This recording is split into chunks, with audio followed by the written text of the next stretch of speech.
Our 9 o'clock board briefing. Thank you. Session. Let the record reflect that we have 4 commissioners that are present. Commissioner French is not available today. So we have Commissioner Jordan, Commissioner Waldron, Commissioner Kearns, and Commissioner Brooks. And we'll go ahead and get started. And so we're starting with Under Sheriff Kevin Ritchie. Good morning. So one of my favorite things to do is to come ask the board to accept free money. So that's what I'm here to do today. The 2026 FIFA World Cup grant has been decided, and we asked for several different things. We were awarded $726,158 to support operations related to Base Camp, Fan Zone in Spokane, and at Lumen Field over in Seattle to help those efforts. We were given 5 different funded projects. One of them is overtime. The overtime is for our EDU or our bomb or explosive disposal unit to go help with efforts over in Seattle and here. The other one is for Rig 9 and the Real Time Crime Center to assist with efforts here in Spokane. They're going to fund flight hours from between Seattle and Spokane for those 2 units, and travel to Seattle for ASU and EDU. There's 3 pieces of equipment that have been approved in the grant. There's one that's called the Long Range Acoustic Device, and it's for communicating with the public in large events and large public gatherings. The other one's the Helicopter Aerial Platform for the Bell 505, and it carries SWAT snipers for aerial overwatch in big events. And then the other one's the Agile Robot for explosive hazard reconnaissance. And I'm sure you've seen videos of those. They look like dogs, the robot that can move around and go into hazardous areas and stuff. So we were approved to purchase one of those. And then there's also the travel and training for one of our deputies to get certified as a counter UAS person. So they operate the equipment that detects terrorists or unauthorized drones in the air and alerts and disables them. So all those things were funded in this grant. There's no match. I know a lot of the equipment is kind of on a short turnaround, and staff is working on sole source agreements and trying to get them get the purchases approved in short time so we can use this money to buy them. But other than that, unless there's any questions, this is just an ask to accept the money and start the quick process.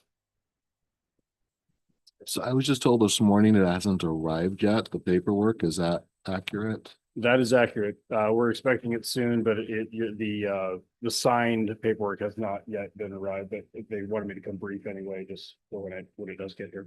So just for board awareness, if you're okay with it, this is kind of a pre-briefing.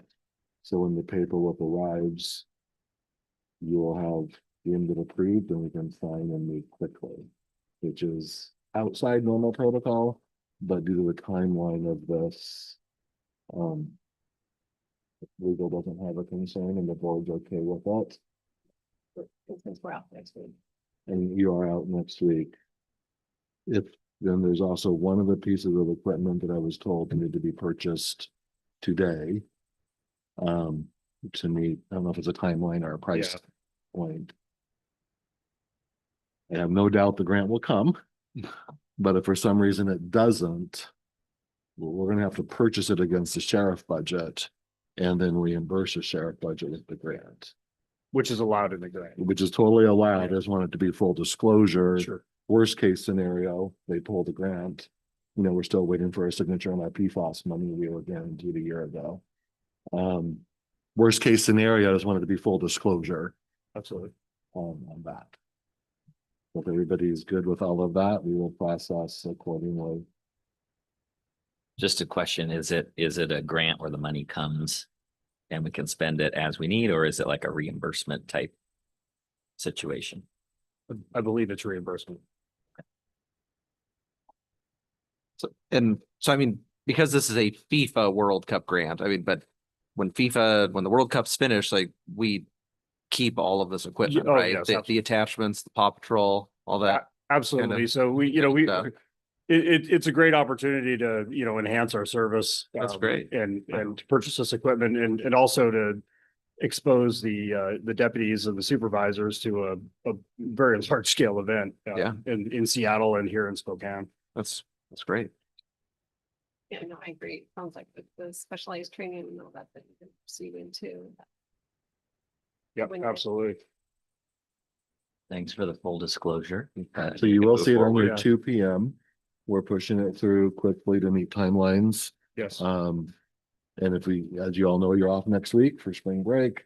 So if we don't do it now, it's 2 weeks out and the World Cup starts, what, June? Yeah, it'd be too late to buy some of the, or order some of the stuff. So just, that's what's going on. I believe it was all gonna work out in the end. Just wanted to. Yeah. Sure, some take their specialized equipment, just the wait time, so. I can't believe the World Cup is already like June of this year. Wow. I Okay, know, it's great. time flies. Okay, And I'm sure, and I can convince Mike Kittlestead to come and give you a demonstration of the dog too. So, yeah. yeah. Maybe that. That'll be fun. All right. Okay, thank Thank you. you. Appreciate it. Okay, that is gonna take us to Sean.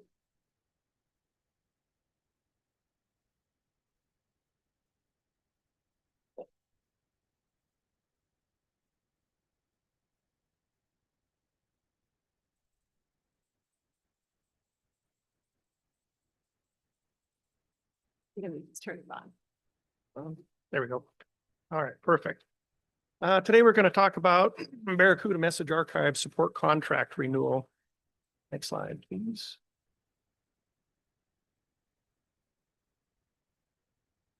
So Spokane County currently uses the Barracuda Message Archive or cloud solution to retain all emails sent and received to Spokane County. We also use this platform to gather emails for public records requests. Barracuda, just to give you some idea how much traffic it handles, it archives approximately about 24 million emails per year. The current support contract expires this year. Next slide, please. So the current 3-year support contract is just for email archive only. We would like to add a few additional services on here that we think are beneficial to Spokane County. We'd like to include the email archiving. We'd also like to include O365 cloud backup. So what that does, it backs up to our SharePoint, our OneDrive, our Teams, our group OneNotes, stuff like that. Even though it's stored in the cloud, Microsoft will not guarantee that it's available in case they have a disaster on their side.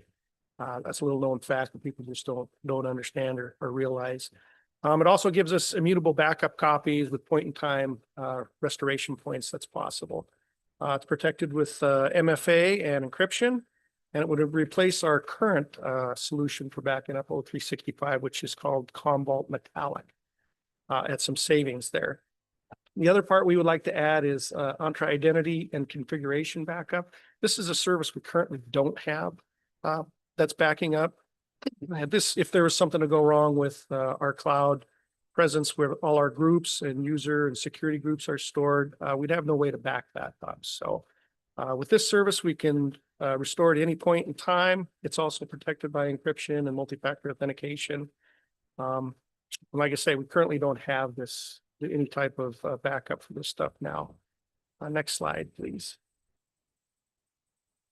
So here's a breakdown of the cost of the proposed contract. The email archive is $220,000. The cloud backup is about $80,000, and the Entra ID backup is about $46,000. So for a total contract amount of $347,000, that's tax included.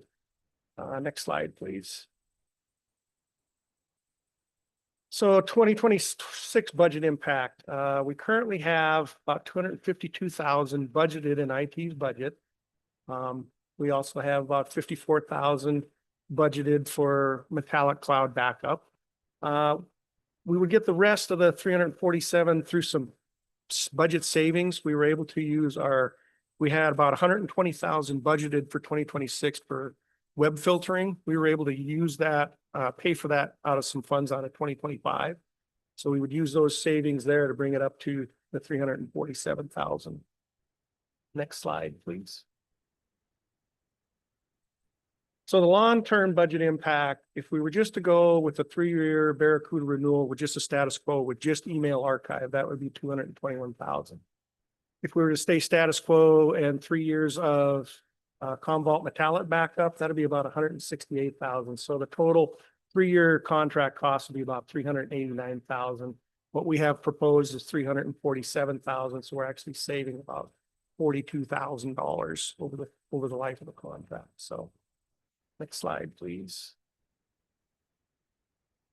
So for your consideration, we're asking you to approve this new 3-year contract for the Barracuda Mail Archive platform with additional services that we believe shows a cost savings of about over $40,000 over the life of the contract. Next slide. Any questions? Say it's always nice to see that we're gonna have a savings over time instead of costs going up Yeah. over time. So that's. Yeah, a that's good great. You know, decision. we're always looking for cost savings, and just for your awareness, hardware costs are gonna be going up. Microsoft has notified us that as of July 1st, they're implementing 8.3% cost. Dell has identified cost increases going up 20 to 30%. They're also expecting 90 to 100% quarter over quarter starting in 2026 Q1. Lenovo also notified us of cost increases, so we put in our big bulk tech plan order before that cost increase went up. So we met that deadline. Even though we had the order in by February 28th, they said if they couldn't ship by March 31st, we would still be subject to a price increase. So most quotes that used to be good for 30 days are now only good for 7 days. So it's crazy. Daytech, who we get all the sheriff mobiles in the cars from, they notified us that there was a price increase. So we got this annual order in there. So all these price increases are being driven by AI, data center buildings. So as more AI gets built out, they're taking up all the available hardware, which is driving prices up. So just something for y'all to be aware of when we're in front of you in the future, and this is why prices are up. So Well, that took a turn after your comment about Yes. cost savings. but my point is, we are saving money now to offset these, Yeah. buy now to offset some of these increases that are coming. So, and like I say, we're always looking for more savings wherever we can find it. So. I think we're gonna see a time of increased costs here for a while, so all of it just with new gas and diesel prices. Then starts to increase the cost to consumers on everything that they do too. So, the shipping. So, yeah. That was on the news this morning. So it's one thing after another, but I'm glad you were able to get some of the purchasing done ahead of it. So thank you for at least doing what you could on those items as well. Great. Any other questions? Thank you. We're gonna take the win on this one though. Thank you. Okay. Like Chase.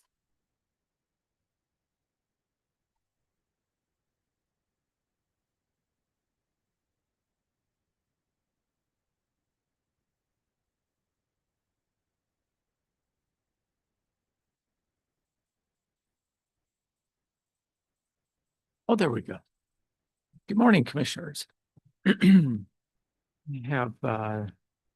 got 3 items here for you this morning.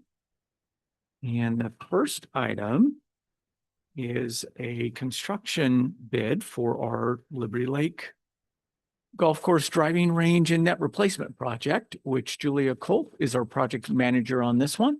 So I'm going to turn it over to Julia. Thank you, Ben. There you. There we go. So, excuse me, refresher on the driving range project, Liberty Lake Driving Range. We are looking at replacing the 30-foot wood poles with 70-foot tall poles along Sprague Avenue at the back of the range, and then 50-foot tall poles along the interior of the course. Next slide.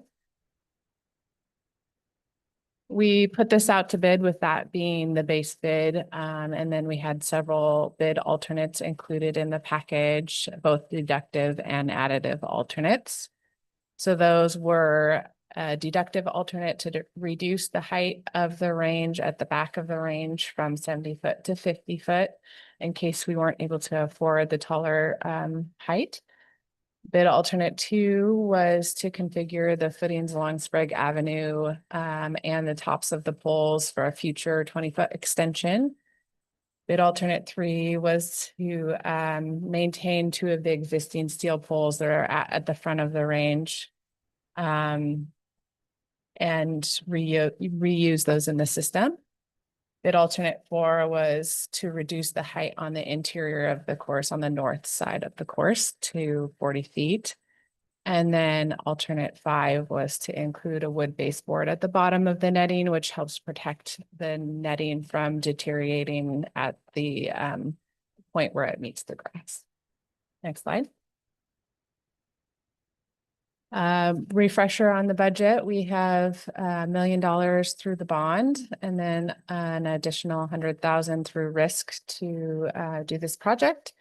And we also have the opportunity, if needed, to use some of the Gulf Fund balance should it be required. I think we were exploring some emergency dollars just from the windstorm, and I don't know that we've gotten any word on where we've landed on that. You know, Doug? No, I think we haven't heard back. Yeah. There was an opportunity to submit, so we have yet to hear back, but there's a small possibility there may be some additional funding if we're awarded. And as we mentioned at the last briefing on this, the windstorm expedited the project. We had initially planned to do this in conjunction with the building, but looking to do it now. And we will be working with the contractor that is awarded to see what their schedule looks like, but it is looking like it would be end of July before it's complete. Next slide. So we received 5 bids, pretty widespread on these. You'll see the first column, ACE netting, was low. However, they were determined non-responsive. So we are looking to gain your support in awarding the contract to Net Services. And that would be the base bid with inclusion of alternate 5 for $1 million, just over $1 million, including tax. Okay. So with your support, this would go to legislative today, and we'd be looking to execute a contract with Net Services, authorizing Doug or the CEO to enter into that contract. Yes, and typically that would be a week out, but with you off next week and our strong desire to get that driving range open as quickly as we possibly can, we really appreciate your willingness to consider that on this afternoon's agenda.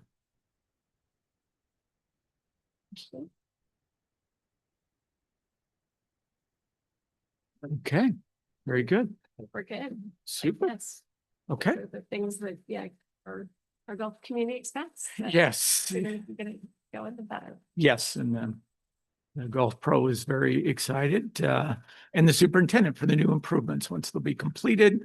And with the having the wood at the base, that'll hold up really well to lawnmowers. And again, the steel poles have significantly longer lifespan, 60+ years, and are generally more resistant to wind events. So we're very excited for the opportunity to come in and really fix this up and more than double the height of the netting that's currently there along East Sprague, as in response to improvements in technology that sends the golf balls much higher and further than in the past. So we'll be in a good shape.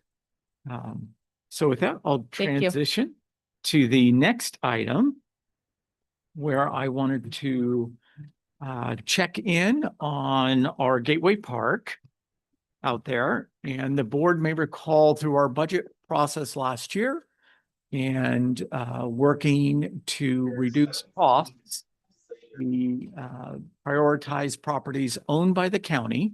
This particular property we have leased from the Department of Transportation, and that's identified there in the thick dark green boundaries.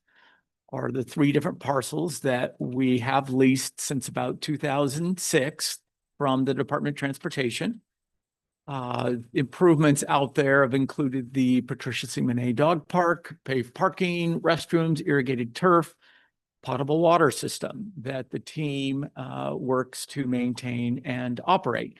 And we've had contributions from scraps towards operations of the dog park. Next slide, please.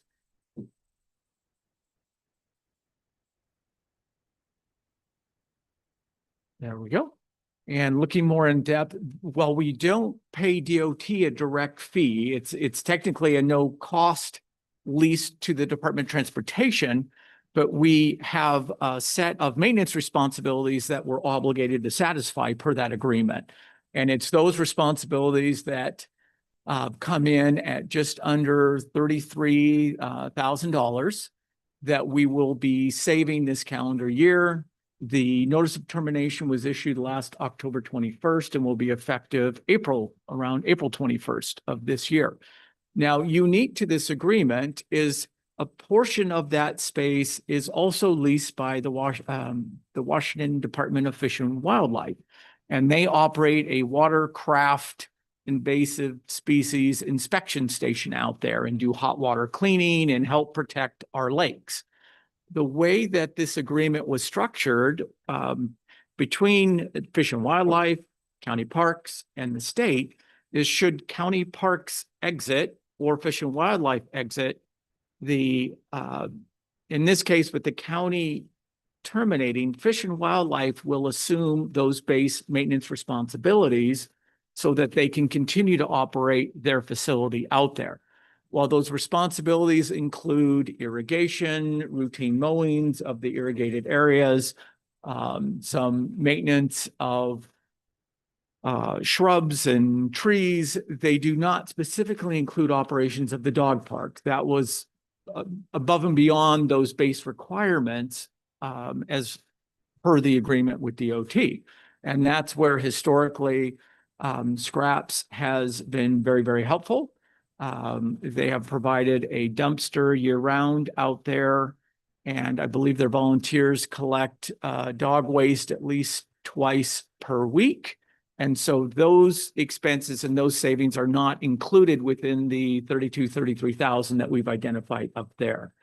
And with that, I have had communications with the Robert Beamer with the Washington State Department of Transportation, and they are open to entering a different agreement, if you will, if there were to be some interest in continuing to operate the dog park as a dog park. So while that will not happen right now, they are very, very open to that if there were to be, again, a desire to pursue that.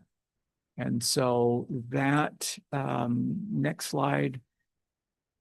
And this just shows technically kind of those areas where we, Department of Fish and Wildlife in purple, that's technically the area that they've been leasing. The dog park is located where the number 632-07150. There's about a 3-acre area, fenced area on that portion of the site. And we do continue to have a separate easement for the Centennial Trail that is separate from this agreement that we terminated and continues to exist. And that's where the red dotted line indicates the location of that Centennial Trail. And I'm happy to answer any question. On station, you know, it's in my district, so but I know other commissioners have also gotten several emails and calls, and I could say I think mine's over 50 at this point. So there's a long, large, you know, that's a lot for anyone there getting into, you know, looking at something huge. But people are just commenting that they use it all the time and they love it. They didn't know about this. When we did the discussion on the budget, was that first slide the slide you used when we had the budget discussion, because I mean, I don't think I knew it was a dog park. Y- I think- Yes, yeah, actually it was. Okay. Yeah, I think we had several touches. And this slide, I think the only I've added, what I've added to this slide is just to clarify the no cost, the fact that we've given notice, but the bullets on the side are consistent and with that information. And yes, we tried to communicate that. And certainly this is not something that we wanted to do. We're just really, I think we figured if we were to provide the same level of service this year that we provided in 24, we would still need another $500,000+ to be able to do that. So there are several areas that we're reducing services to live within our allocation. And we love parks. We love providing parks, but No. we also feel obligated to do our part and contribute and have had to make, in this case, we prioritize land that we own, and that's with this being owned by another entity. That is where we landed at identifying it as a cost savings. Well, like I said, I mean, I've just gotten a lot of Oh, comments. that, yes. I think it's, sometimes it's unintended consequences that we don't understand what cuts will do and the effects that they have on the citizens. And so, and yes, parks are, remember, discretionary versus Yes. required. So we have those hard issues, but I think I'd like to try to figure out how we make this happen, because it seems like it's a community asset to a lot of the people out in eastern part of Spokane County. So, and I see Ronnie with Scraps, who I haven't met yet. So I don't know if you want to speak to what Scraps is doing, because I mean, I'm through Brenda, my assistant, taking calls. I know she's talked to all of you. Just trying to get kind of an understanding of what Scraps is doing too, just to show that it is a partnership between departments.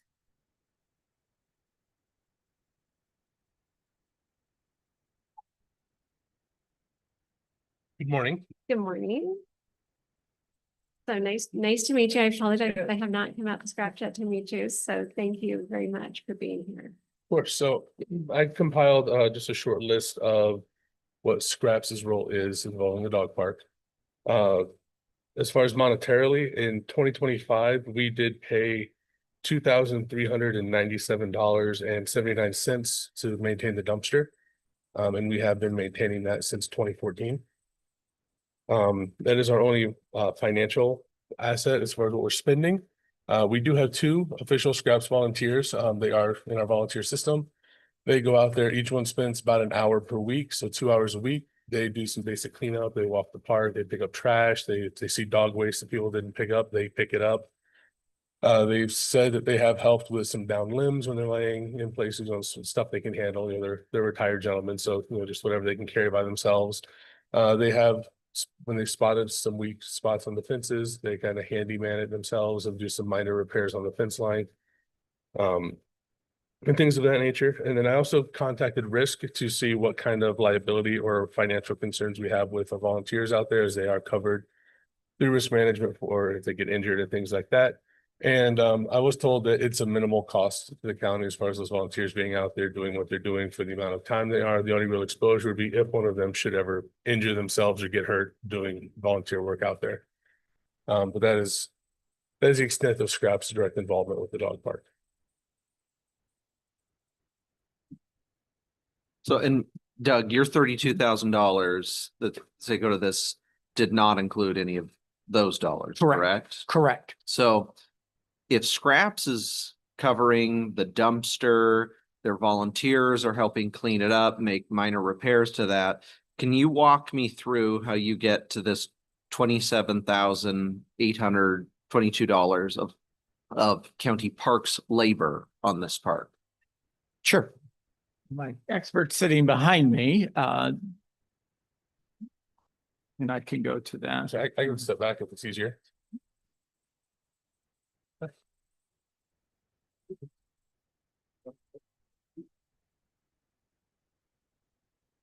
This is the confusing part of being in the hearing room today versus the. And actually, Ron, can I ask, can you put up the slide that showed had that breakdown with the graphs? I think it's page 28 of the presentation of the packet.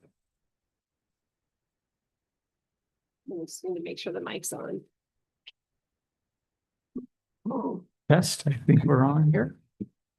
And And just so you know, the mic is for the people listening. And we can all hear in the conference room or the hearing room, but people that are listening or for the recording for the future. You have to have the mics.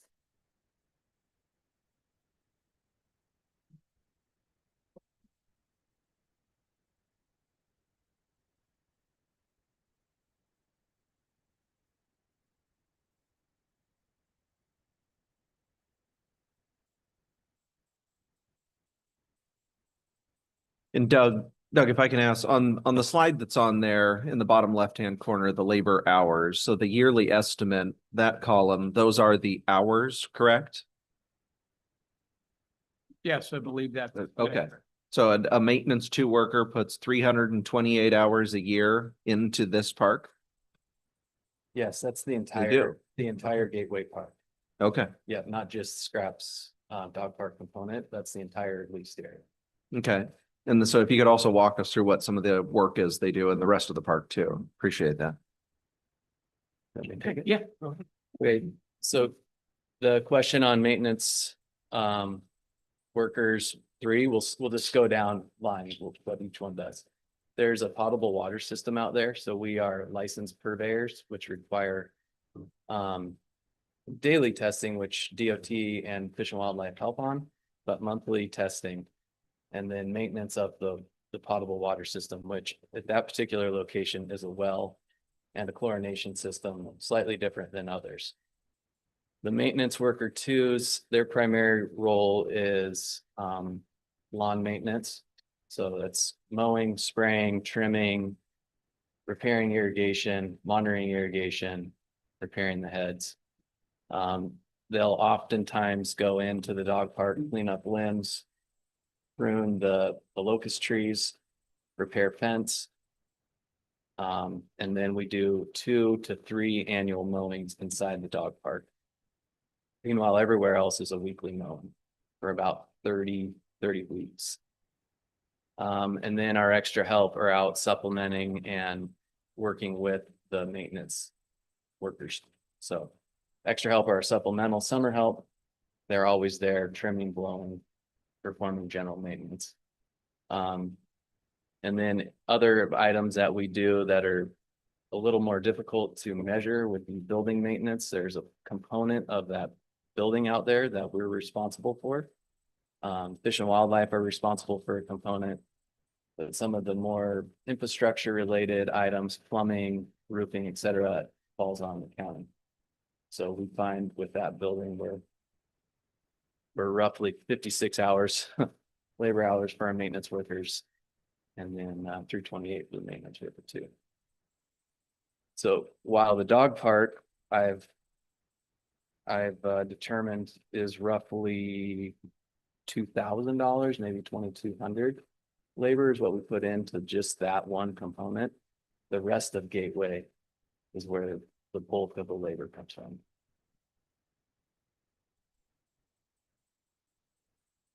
So, Doug, on the rest of so you said that you've been in conversation with the Department of Fish and Wildlife about, transportation, okay.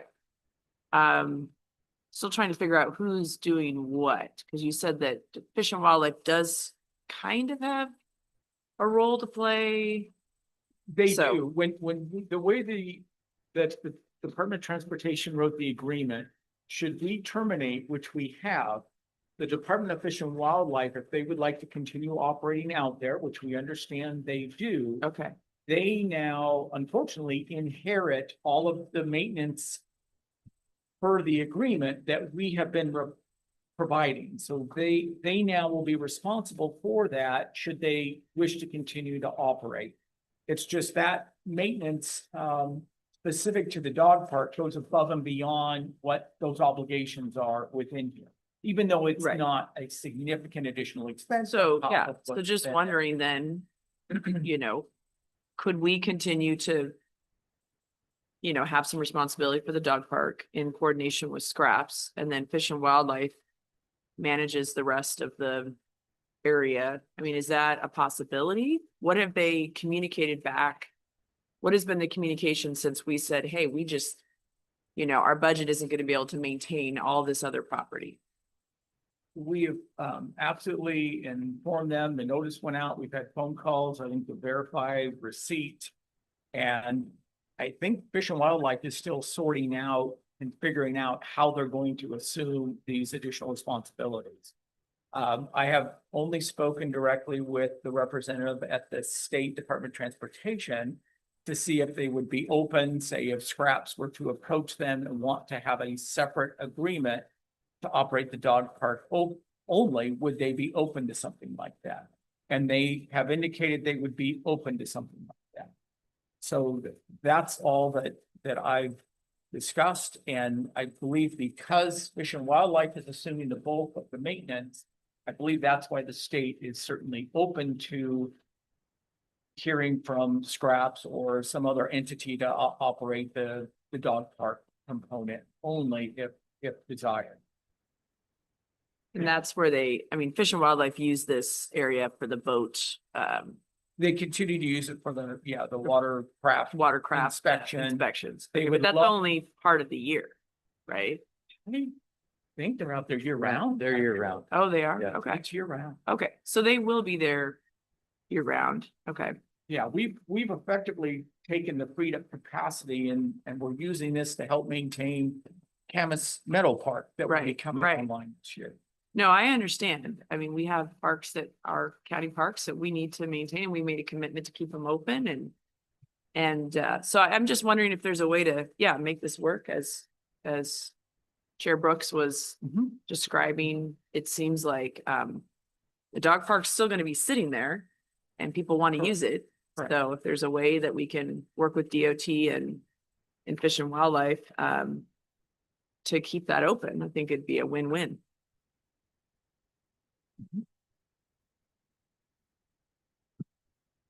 And just as you drive from Idaho to Washington, you see the signs where if you have a boat, you're supposed to be stopping for a boat check for any invasive species that are on your boat. So that's what this is used for. From Fish and Wildlife. So can I ask if we didn't make any changes from what was adopted in the budget, there would be no more mowing of the property that we own out there? Or maintenance?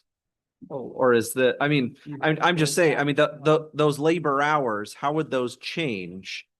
So the 328 maintenance hour 2 workers go away, the 56 hours of the maintenance worker 3 go away, correct? Yeah, the land that we own is unimproved out there. I don't Okay. think there's any irrigated areas. The remaining property that we still own, if we go back a slide, Ron, or forward, either way. In blue, we have Yep. a small conservation area property and those sites are unimproved. and they Okay. require a minimal level of service. Where there are other improvements on the state that we've leased. So I guess I'm confused. And so if those are unimproved and it's very minimal work that's going into those, is that not what our maintenance workers are going out pruning the trees, mowing the lawns, the irrigation? What are? Bid for property. It's all within the dark green areas that are leased by the state. Okay, so that's where that's all of those costs. So those costs are going into the DOT property? Yes. Not Correct. our There property. there would be separate funds used for the blue that will continue, although at a much lower level because the level of service there is significantly less because they're unimproved. There's no irrigation, there's no water system. there's, restrooms. So. So I guess. If we don't. It actually does happen. I'm just kidding, what is I all? I know he owns the property.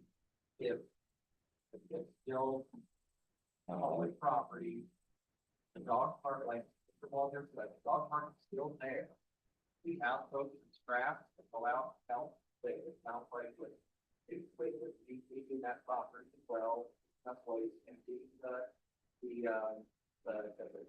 dumpster is there. Fish and Wildlife, when they're part of the restroom.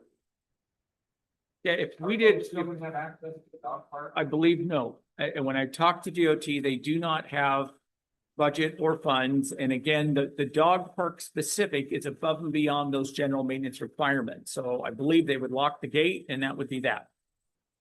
So, and again, they are open. Fish and Wildlife will continue to maintain the watercraft station, maintain the water system, the restrooms, the mowing of irrigated areas, but they would not operate the dog park as a dog park. They do not, there's no obligation there related to the lease. That was something that was done above and beyond the base requirements of the lease, but was absolutely allowed, something we were allowed to do, but it was not a requirement of the lease.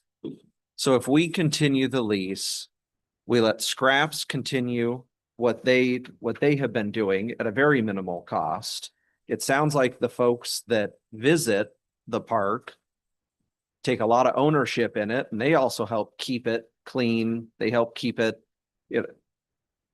What if Parks didn't do anything above and beyond what just Scraps and the folks that are using it are doing? We would have Would to that have work? a new agreement. We would have to create a new agreement with the state. If that's something you would like us to do, that may take some time. But that's certainly, if that's something you want us to do, we can look at that and identify costs. Or that's something that Scraps could also do if they want to continue doing what they're doing. It may be more appropriate that they enter an agreement with the state. Yeah, Or we could do a collaborative one. It just seems there's a way to keep, I mean, in my mind, it seems like there's a way to keep this open at a much, quite frankly, more reasonable price for the county. Because, I mean, Scraps is doing tremendous work. What I'm seeing in the emails that I've received from the folks that go to this park, they themselves are saying that they are taking ownership in this park. They help, with just keeping it, keeping it clean, keeping it, presentable. I mean, I think there's a way to get here without having to, have the county spend so much on someone else's property, on state property. I think there's a way to do it here. So. Can you just remind us, what is the status today of the agreement and the dog park? The status today is we have issued our notice of termination, and as of April 21st, we will have zero responsibility whatsoever related to the property. And we will, and from a budgetary standpoint, we're counting on those savings and don't have staff in place to be able to provide that service at this point in time. So no, we understand if we choose to say we want to figure out the dog park, that we're figuring out additional costs from our general fund budget, not from your budget. And I think it would need to be a new agreement with the state that would be specific to the dog park only. I think if Parks is involved, Fish and Wildlife are going to want us to do our part the way that we've done our part, but again, with that clean break, we're no longer obligated to do that. That's why a new agreement may be a better approach to just address what you're describing.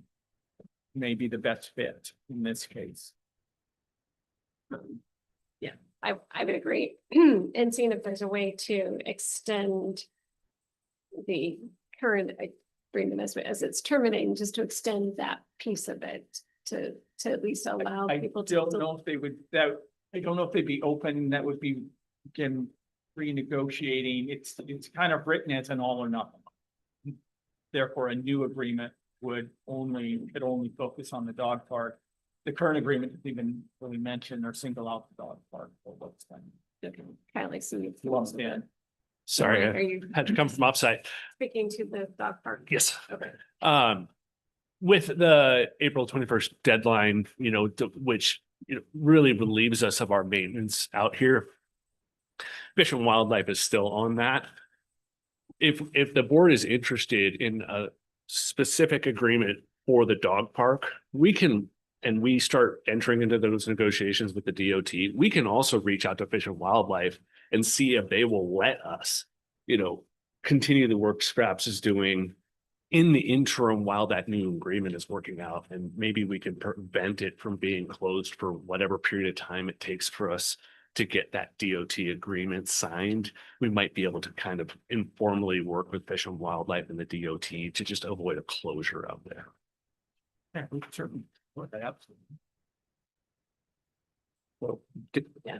Can I, is that something that are you comfortable taking that task? Is that something that Parks should do if Parks isn't going to continue the contract? If it's the contract makes more sense to move to Scraps, should Ronnie kind of take lead? Who should be the lead on this? I guess that's up to the board. It can fall in either area. Scrap certainly has the kind of boots on the ground out there.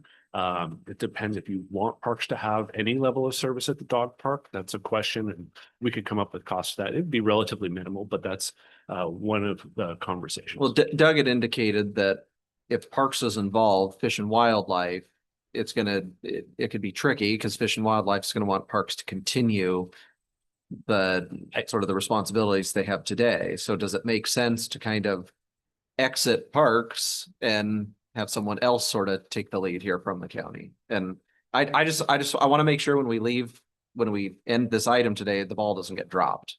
Like somebody knows who's supposed to reach out to, whether it be Fish and Wildlife or whether it be DOT. Well, I would say you probably did DOT more. I mean, in Parks, running, no offense to you. My concern I was going to raise as far as, is if the board wants Scraps to kind of take the lead in maintaining this area, we do not have any sort of maintenance equipment to facilitate that.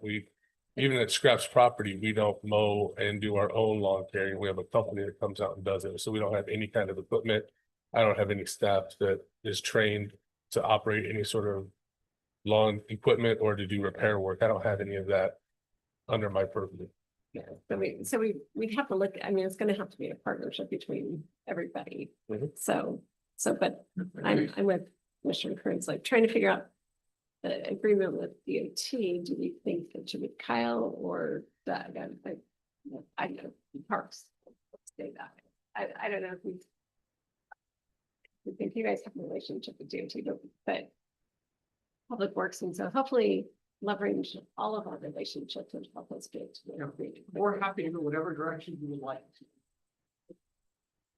Within the actual dog park, how many mowings a year happen there? What type of irrigation equipment is there within the actual fenced off dog park? 3 mowings a year. In the dog, okay, so we're only talking 3. Yeah, it's And- very minimal. And there are, so it's irrigated It's to some not- extent? Not irrigated. Not at There's all. One water spigot for dogs, potable Okay. water, if it's chosen to stay alive. Okay, Yep. so even if that was contracted out for 3 mowings a year, I mean, you wouldn't need mowers. I mean, Yeah. It's 3 times. Or you can just let it grow, or the Yeah. locals can decide that they would like to. Yeah. Okay. So I mean, I think we're pretty close to a solution here. All we need is DOT to agree to let us keep using just the fenced off dog park area, I guess. If I'm reading this correctly. Where do you guys see this landing permanently, assuming we get it settled? My understanding, talking with people who've been here a long time, Scraps is more involved because we had an employee back in the day who was kind of the force behind taking this land that we had the lease on into a dog park. It's really more of a park function. The correlation to scraps is it involves animals. Where do you see it landing in the future? There will be some cost involved. Moving forward, we would need to know where to put that in the budget. Would it be a parks function? Would it be a scraps function? I would like to, Doug, would you prefer for it to be part of scraps or stay part of you guys? Well, seeing the amount of volunteer support from Scraps, they have a full-time volunteer coordinator. We do not have that type of system. I think that would be extremely helpful Okay, to operate something like this where Fish and Wildlife, in this case, may be looking at the long-term overall maintenance. It seems to be a better fit for Scraps to have that agreement. We're happy to help. Again, if you'd like us to do it, we can go back, but and we at don't a have, high level, that's right, very. we don't have any other dog parks per se, do we, in the county? Camas. Camas, yes, we will have a small, what's that little half acre dog park, quarter acre at Camas Meadow Park. And I think in our park plan, there, someday we may have more, but at this point, we just have one other very small. But those are that's attached to the park. I mean, this is such a Correct. unique and different Correct. situation. Thinking back 20 years, I believe it was Scraps that approached the Parks Department with donated funds to add additional fencing to create the dog park, and we were happy to work with and coordinate with them. So there may be a few dollars for signage, if occasionally a sign is removed. Occasionally have repaired the drinking fountain, but they're relatively minimal improvements out there at this site. And it's not to say that Ronnie couldn't call us up Right. if he had that agreement that we wouldn't be able to help if, you know, the drinking fountain breaks. You know, we can either say, this is what you might use, or we might even be able to take a look at it and determine if it's something simple. Again, we're here for you, and Right now, we're all we're happy to the same help. taxpayer dollars, so Absolutely. it should be a Absolutely. group effort, so, yeah. Okay, then I think at this point in time, it seems like it makes more sense to, if Ronnie, if you're willing to kind of manage it, you know, because you've got the volunteers that are going out there, seeing what's going on, so they can let you know what's happening. I think that would probably be the better way to do it. I mean, we still gotta get the DOT side of this agreement, you know, hashed out. And I'd say, you know, between the three of you, you know, get that arrangement made.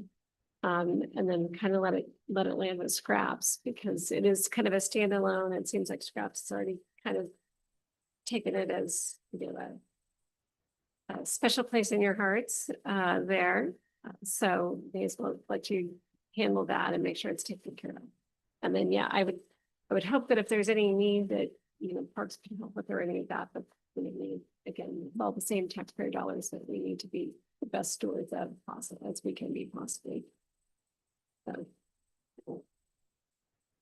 I just wanted to second the comment about trying to avoid a closure, right? If there's something that's being negotiated, that's great. We hope we can find a solution, but if there's a way to kind of continue to have the access, we should be asking that question. So I agree.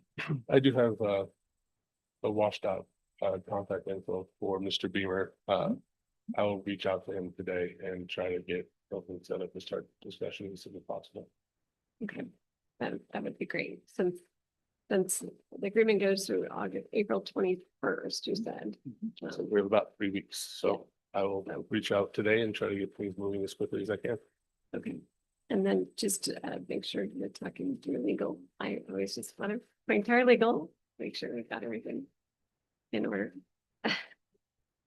Just one final thing, I'm trying to remember, I was trying to look through some of the emails that I'd gotten. I thought I had seen something where at least one or two people had referenced that the water wasn't working actually out there at the dog park. Are we confident that the water spigots or the water fountains or whatever's out there are functional? It turned off every winter. Yeah, Okay, it's currently winterized. That spigot inside the dog park is old galvanized pipe, and oftentimes it gives us fits. So there have been periods where it was not functioning until we could get out there and make the repair. So Okay. I would say it's intermittent okay, at best. okay. Thank you.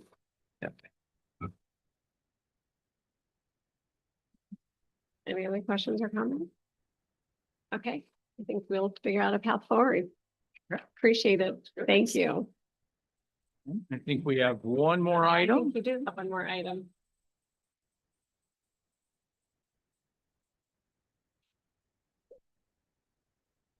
There you go.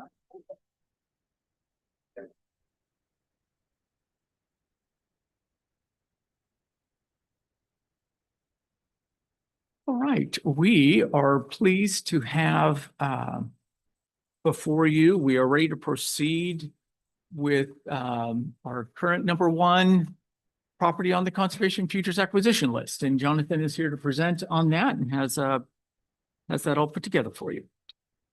Yes, thank you, Doug. Like Doug said, we are preparing to seek your support for a proposed property acquisition for Conservation Futures property or program and the corresponding purchase and sale agreement between between Spokane County and the Department of Natural Resources. Next slide, please. The property is the next property in line on the preferred acquisition list, which was adopted in 2023. It was nominated as the Fancher property. It is located just about a mile north of Camp Sakani near Beacon Hill and is currently the #1 ranked property on our acquisition list. It is approximately 78 acres in size. It's owned by Department of Natural Resources. And after completing all of our appraisals for the Conservation Futures program, we have established a purchase price of $2,050,000. Conservation Futures Fund has anticipated this purchase and has adequate funding in place for this acquisition. So with your support, we will advance the agreement for your consideration at the April 14th legislative meeting. There's a short item and I'll take any questions you might have.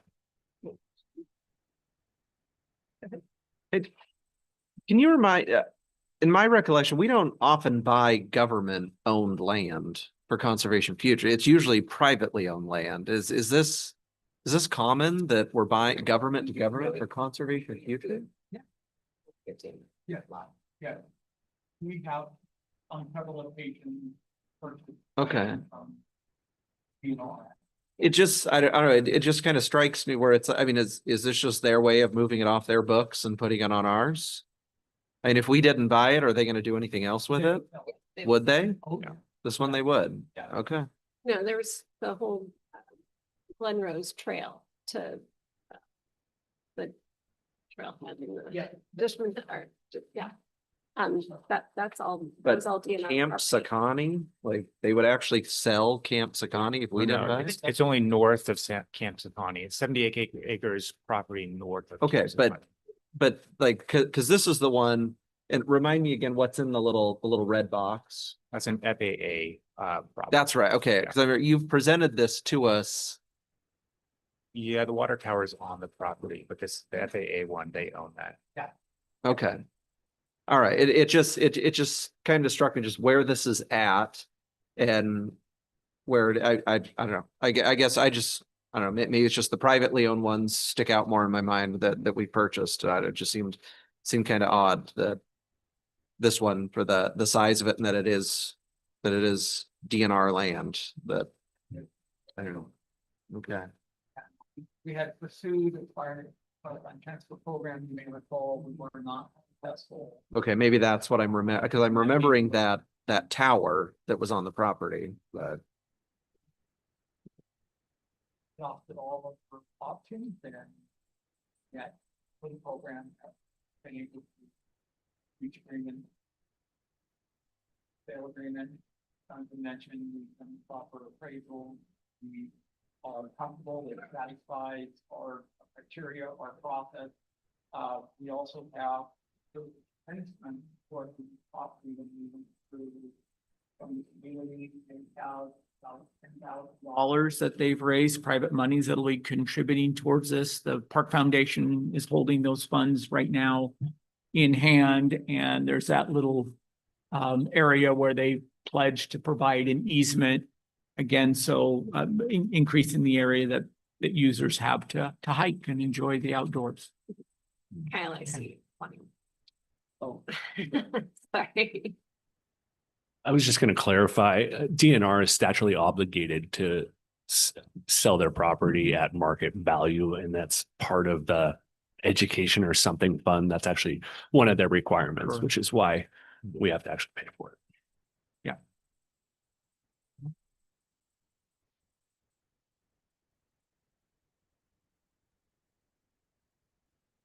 So what is the longer term vision to be able to connect this property down to Camp Sakani? Is that part of the vision to have like a corridor for people to be able to connect those two areas? I think there is a long-term goal, I believe, that may be identified within the park plan that's going through the process right now. I don't recall, but I know there is the Make Beacon Hill public, which Kyle is very familiar with. There actually is a vision to connect those properties. We have easement with the Vista, and I'll turn it over to Kyle.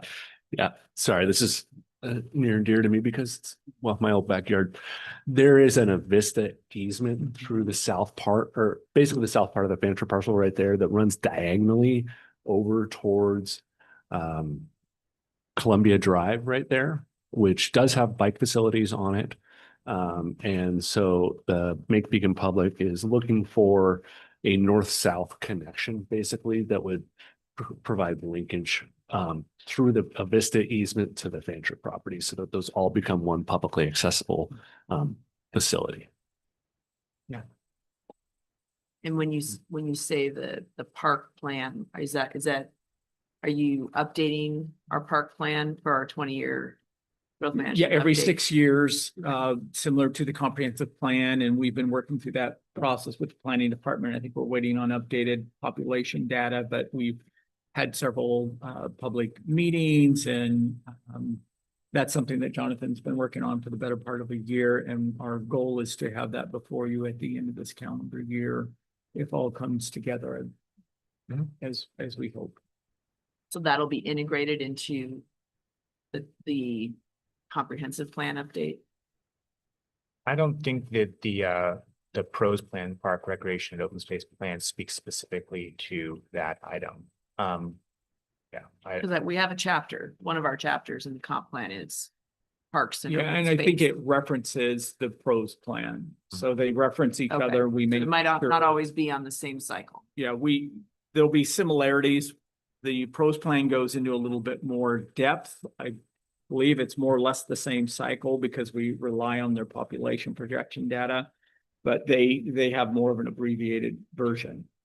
But they work collaboratively together. So we coordinate with them to make sure that certainly we wouldn't want anything in our park rec and open space plan that conflicts with the comprehensive plan, which is why we work with them. And in fact, I think we're leaning on some of the public input that they've been able to obtain through their process, as well as what we've obtained, and coordinate all of that into the pros plan. So are there any upcoming public comment periods or anything we should know about to let folks know? To weigh in on, this area, this Beacon Hill area, or other areas of the county? Well, for this specifically, we don't have anything scheduled for public comment. We went through a process of 5 public meetings trying to get public input on the pros plan. We also had an event at the outdoor expo that was held at the convention center, got quite a bit of feedback there. And other than that, we did 2 online surveys, one more limited, one a broad general survey. That we got about 1,200 responses on. So it was a good, we had some good data to go on. Great, thank you. Can I ask, so if we purchase this, which, I mean, if we can afford it, I'll support it. My question is, so another 77 acres. How is the conservation future budget looking to be able to maintain this? Because I mean, we're well over 10,000 acres now, right? We are Well, close to 10,000 acres. Well, Yeah, then- and the park system, we have over 15,000 acres combined, all things Yeah, combined. all of, but Everything. conservation futures is specific, I mean, there's The a open funding space. sort. Can. Yeah, 25% of what we collect through the Can be tax spent on is For earmarked the maintenance, to correct? help with maintenance and operations. And we've been able to use that to leverage grant funds at times. Is the 25% enough to maintain what we currently have? It provides a certain level of service Okay, I'm just, that has. every time we regulatory- buy more, I always just think, can we afford to own it? Yes, we can afford to buy it, but sometimes that's the cheapest part, is buying it. It's I then understand. owning it. Can we afford to own this property? Can we afford to own what we have in our portfolio? It's becoming more challenging with fewer funds to maintain. The CF, that 25% of what we collect has Mhm. contributed towards it. And Yes. we continue to rely on the general fund for a certain portion of the maintenance that's provided out there. But we're able to provide a level of service in the Conservation Futures Fund, such as porta potties year round at trailheads that would not otherwise be provided without that 25%. Mhm. So we've been careful to make decisions like limiting it to a portable toilet because they're incredibly affordable and economical and very logical. And the users seem to be very pleased with that level of service when we're able to build a trailhead and provide that. So at this point, we will do our best with what we have to work with. I think it just comes back to what that level of service is and whether you're pleased with the level that we're providing.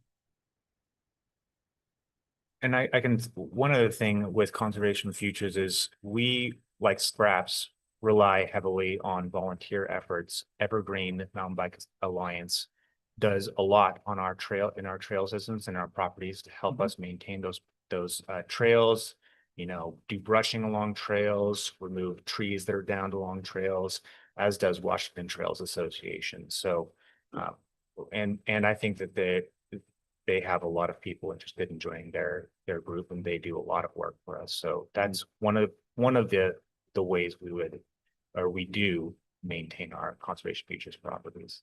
So I assume, though, that there is a point that we reach to where we're at capacity on what we can afford to own as far as conservation futures. And I don't expect the answer today, but if that 25% remains the cap, and that's state law, correct? That 25 is the Yeah. maximum amount you can use. If it remains there, I mean, and can you report back and tell, what is your maximum amount of acres you think you can maintain?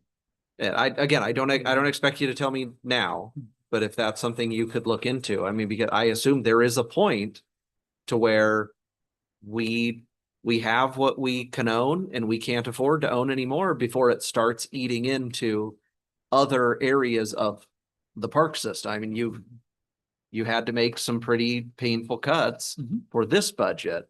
So as we go forward, if our budget outlook doesn't improve, you're not going to probably be able to pull from other parts to take care of conservation futures. So I would like at some point in the future, kind of, if that could be a part of a future presentation on sort of what is that maximum amount of what we can own. Because I assume there is at some point, there is a limit to it. Really is. Unless the state changes and allows more Right. of the conservation futures dollars to go towards In maintenance. my opinion, it would be a logical pursuit for us to pursue we were instrumental in the change from when I started many moons ago, there was 0% for M&O. Then it went to 10%, and we advocated successfully to move it from 10 to 25 as our acreage has grown. And it seems very logical to me that we would look to advocate more flexibility in that to, again, continue to care for what we have. And I think we've been able to demonstrate excellent stewardship of those dollars and how we use those. But I think that's a natural evolution and may become very critical at some point. But to your question, it really is driven by a level of service, and we can look at a certain level of service and its math and be able to determine at what point if we want to sustain this level, or we look at what we're doing now and we reduce that level if we continue. And so we can take a look at that. We just would need to understand what that level of service is that we're doing the math on, if that makes sense. Commissioner, can I add on to that? Sure, just Sorry, one final question for Doug, just along that line of, who led that charge? What group of, you said you were a part of advocating for moving to 10 to 20, was that parks directors across the state? Was it NACO? Was it WASAC?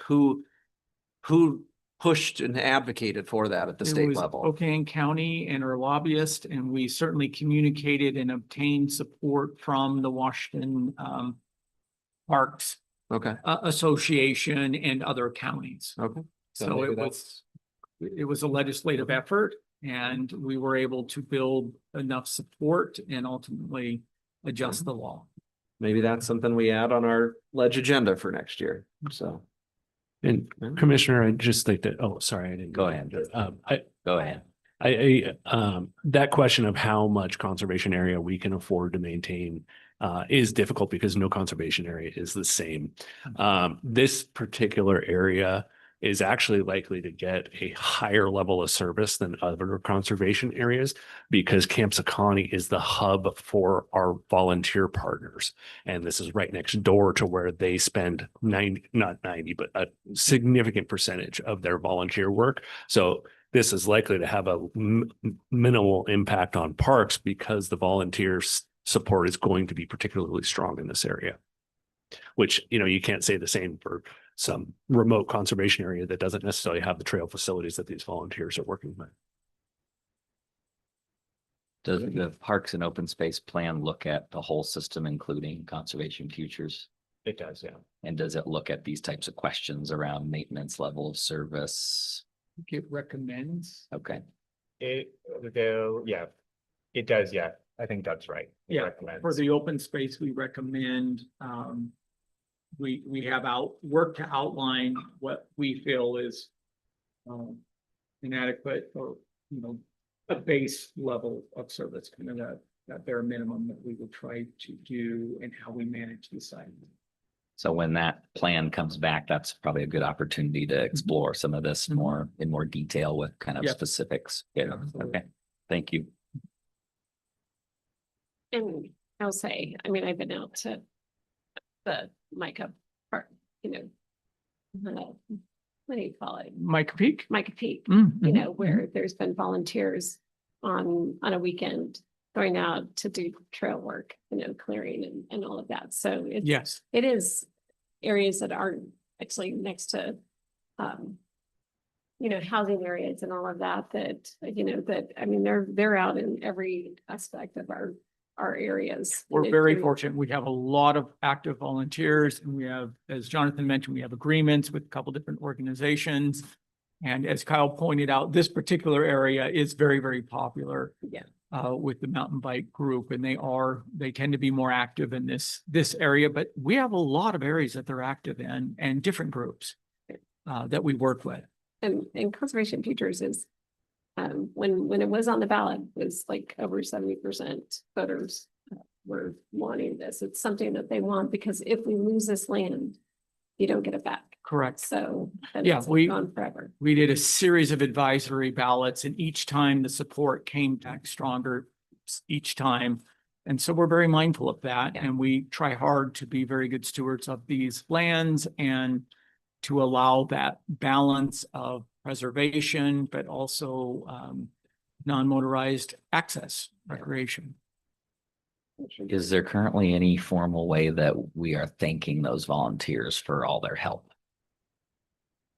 As the county, other than verbal from you guys? That's, no. No, we don't have a means really to do that. Well, maybe we should think about that because that's really helpful. Mhm. Yeah. So any ideas, let me know. We would love to have a full-time volunteer coordinator. Yeah. But again, it's just not in the cards. No. You can sign up for a membership and donate.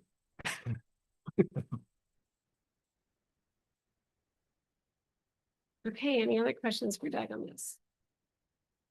Right, we'll be excited to have it before you in a few weeks. Okay. Thank you very much. Gonna take us to George.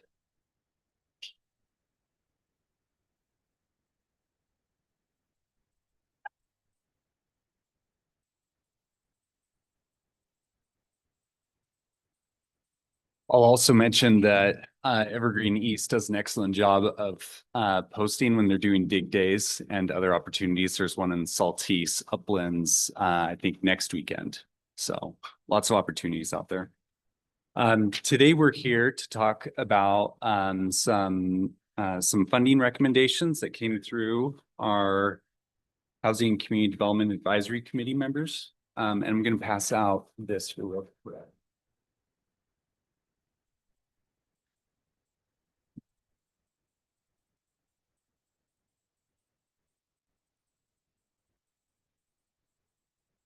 So this document was included in the packet, but I did a couple of updates to it. So I just wanted to provide, at the recommendation of Jeff, just kind of a general overview of the different funds that we have going through our department. Anytime that we're making these funding recommendations, it's important. We want to make sure that you understand where we're talking within our portfolio, knowing that we've got a bunch of different revenue sources that are coming in. So what I've done is I've just highlighted those revenue sources that Brittany's going to be briefing you on today.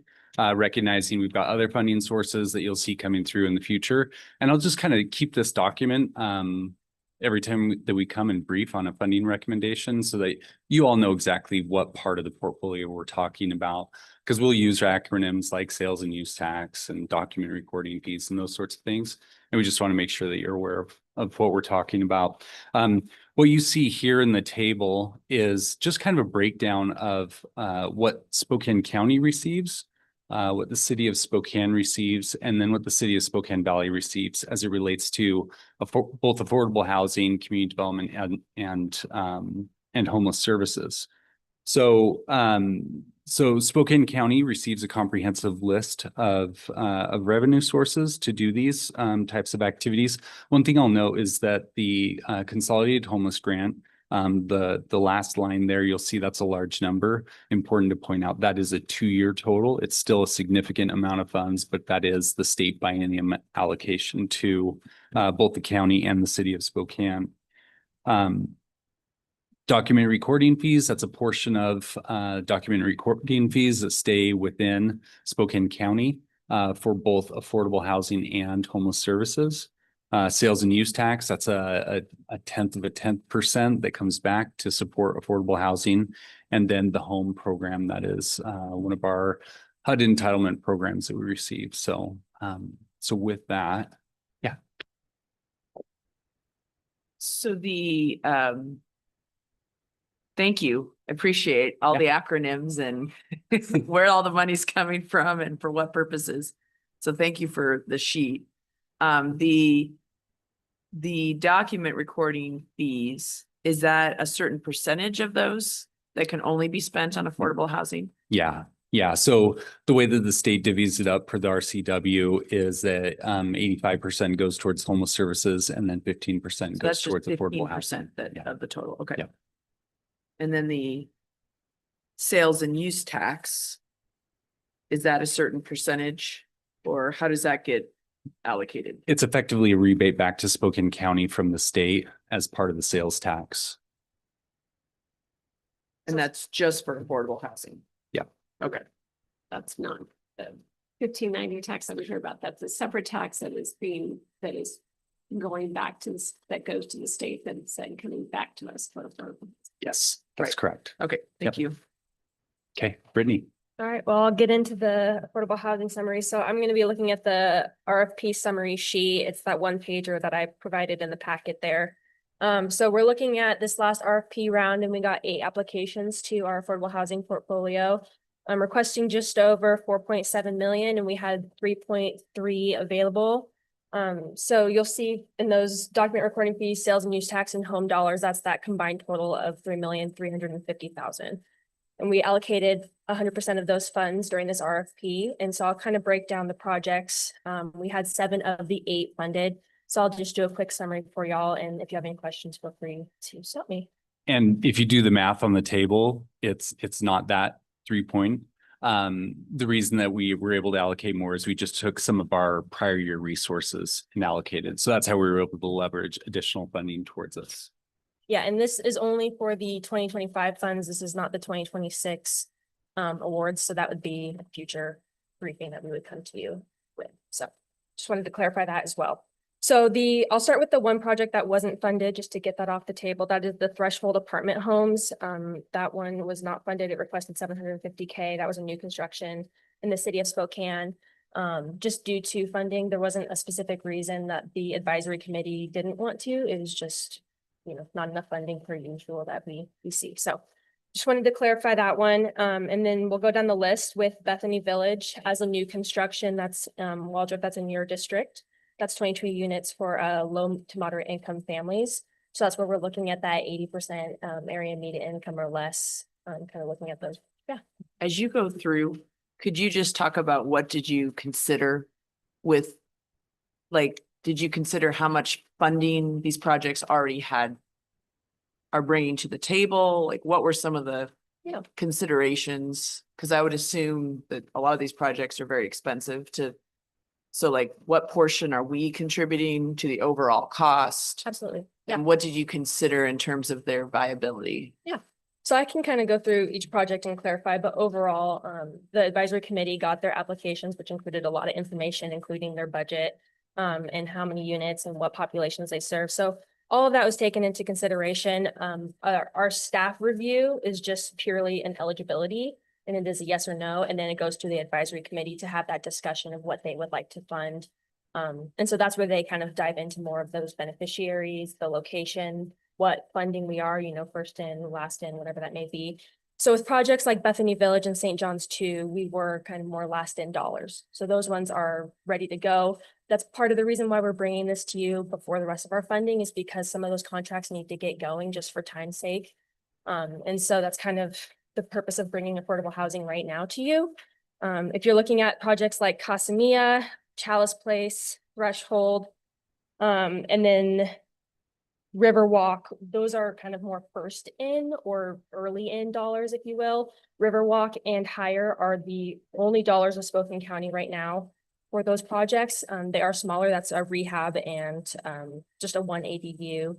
And I can kind of go into, again, those individually, but those are looking at just getting our county funds. So we are going to be first and last in at the same time. So, and then, sorry. I was just going to say, generally speaking, that's the guidance that we give the advisory committee is take a look at the funding gaps that exist in the applications, and those that just have that last threshold to get through before they can fully pencil their project. That's what we're looking for in a lot of cases. In some cases, we need to be seed money to make sure that there's some state money that comes into it. So we kind of encourage the review committee to take a look at all things. But certainly where we can be last in, that is the preferred funding method. Yeah.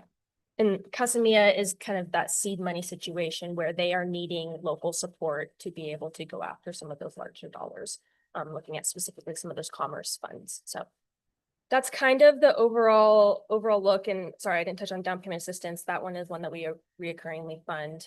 That one is mainly our dollars. It's pretty much ready to go. We just need to give them the okay. So looking at all of those, about 5 of them are really ready to go. And so we're looking at getting this approved and getting those drafted and bringing them to legislative as soon as possible. And so I guess I can kind of dive back into each project. Bethany Village is that new construction, fully funded at 310. St. John's 2 is new construction, 410. St. John's 2 is 36 units for low to moderate income seniors. The down payment assistance is, we're looking at roughly 8 to 9 households. That hasn't been specifically ironed out yet, just because they applied for more funding and were only partially funded. So originally they were going to do 12 homes, but we're looking at having to do a reduction there.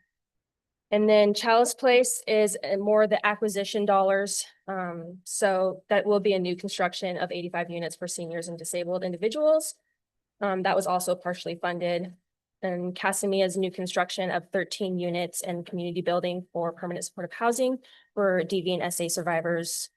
And then Riverwalk Point is a rehab project. So that is the only rehab project on the table for this funding round.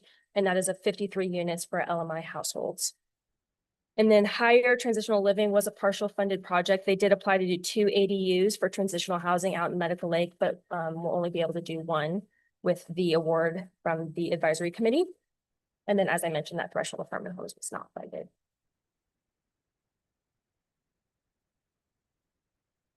Is that Threshold apartment homes, is that like a brand new project? Correct, yeah, and that would Okay. be within the city limits. That was a mixed income project, so that was a 42 units. Only 4 of those units would be eligible for our Mm. restrictions, and I think that if I had to anticipate, that could have played a role too in the advisory committee. But as I mentioned, there was nothing negatively said about the project. It was just a matter of funding availability. It looks like Family Promise is involved. In the Threshold? Yeah. Yeah, there's speak of the private-public partnership and some nonprofit incorporation in there, but it was definitely more of a beginning stages conversation. Okay.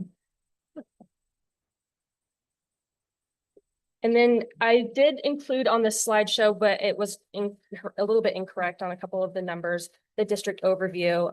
And so I just wanted to kind of clarify, Waldrop, there was 3 projects that were funded in your district. Jordan, there was 2 projects in yours. Brooks, half of a project, just being the down payment assistance was partially in yours and in French's. And then French had 1.5, I guess, if you will. So that's kind of just to clarify what was funded. And then, yeah, I think that was kind of the gist of it. Is there more questions? So I guess that's one of the questions for me, is that we're seeing a lot of this within the city of Spokane.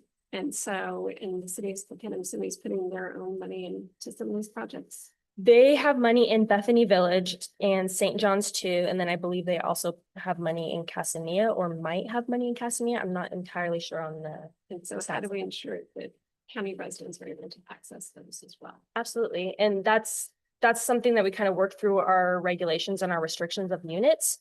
So that kind of falls into, I don't want to dive too much into the weeds there, but just a matter of how much money are we giving, how much money is the city giving, how many units are we each restricting, and kind of that balance is kind of where we make sure that works out, I guess. Yeah, ultimately, the expectation is that the units that we're funding are reserved for county residents. So CDBG money could be used for retrofitting.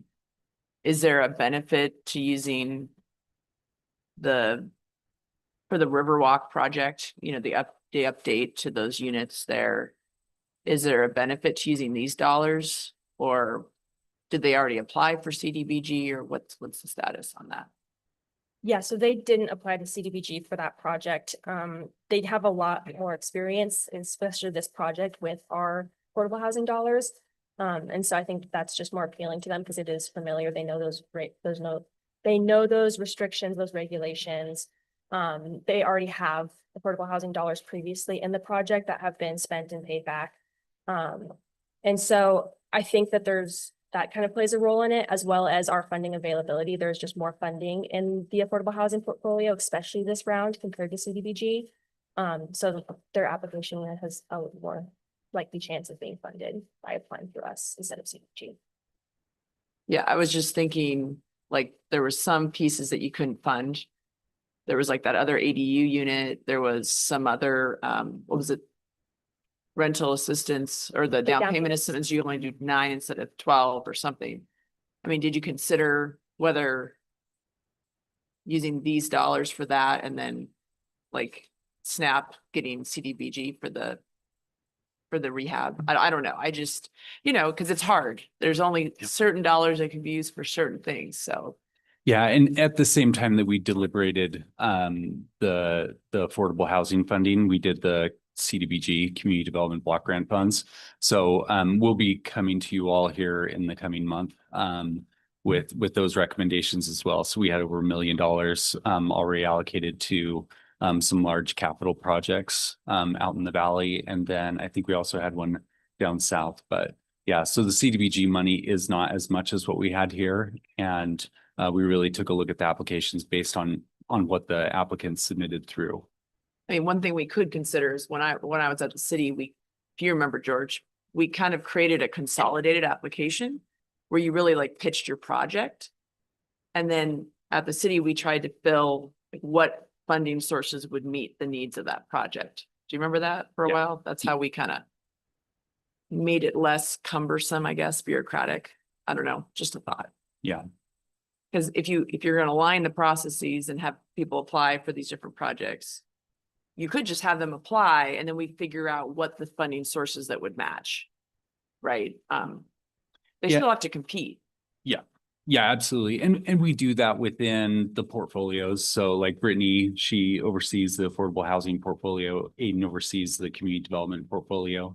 And then Chris, the homeless services. So we say apply to the community development or apply to affordable housing. And then we'll mix and match and make sure that we've got the funding going to the most appropriate project, if you will.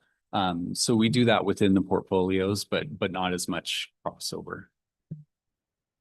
Right. Just said that they didn't apply for the CDBG. Correct. But I mean, I'm just saying, maybe there's a way that we could have folks apply and then be able to mix and match the funding. Yeah. So something to consider for next time. That we see that people applying for CDBG is also way over the amount of CDBG that we can be doing. So I mean, so we've got to be careful as to, again, these funds are specifically, and correct me if I'm wrong, are specifically for this purpose, That's correct. Yes. where CDBG funds can be used for different purposes. Like, I mean, I know a couple that we just passed were for some sewer projects down in Fairfield and water projects in Spain. So I mean, so we've got to be looking at those things for CDBG, which is different than what the city is doing within the city dollars. A little bit, I mean, we're going to be looking out for, again, all these smaller communities that don't have the funds, that getting some of these projects does help with affordable housing because it makes it so people can build down there. So I'm just cognizant of that as I know how the committee looks at these other projects, you know, and the intent of what they're trying to do with those. And so making sure that we're using affordable housing for affordable housing and that's kind of where we're at. Can you help? I'm confused a bit on some of the graphics. So you said we had 8 applications. There's the total. There's 3.35 available. 100% is recommended to be allocated, but then these ones shown here don't add up to 3.35. Is that what you said in the beginning? 3,350,000. So the ones that are shown here, those don't add up to that. Is that correct? Or they do? They should, or Oh. roughly, it might not be the exact like dollar, but. Okay, we're looking so at- then so the down payment assistance is there. Which one is, that's higher is the ADUs in Medical Lake. Correct, yeah, one Okay, ADU. all right. I must have been confused and now I am not. Thank you.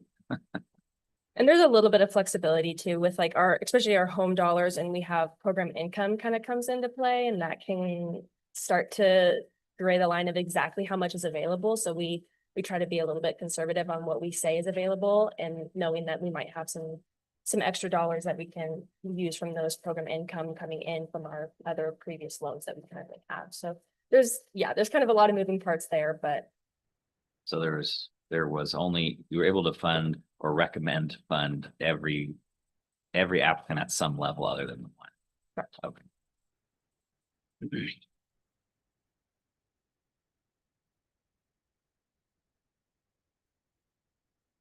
Well, I guess I just want to clarify again, just because there's, committee members that are questioning spending dollars, but these dollars have to be spent on important.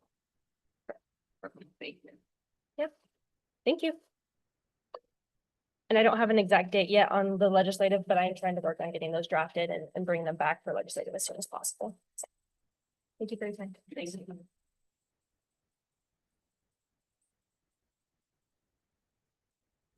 Good morning, Markham.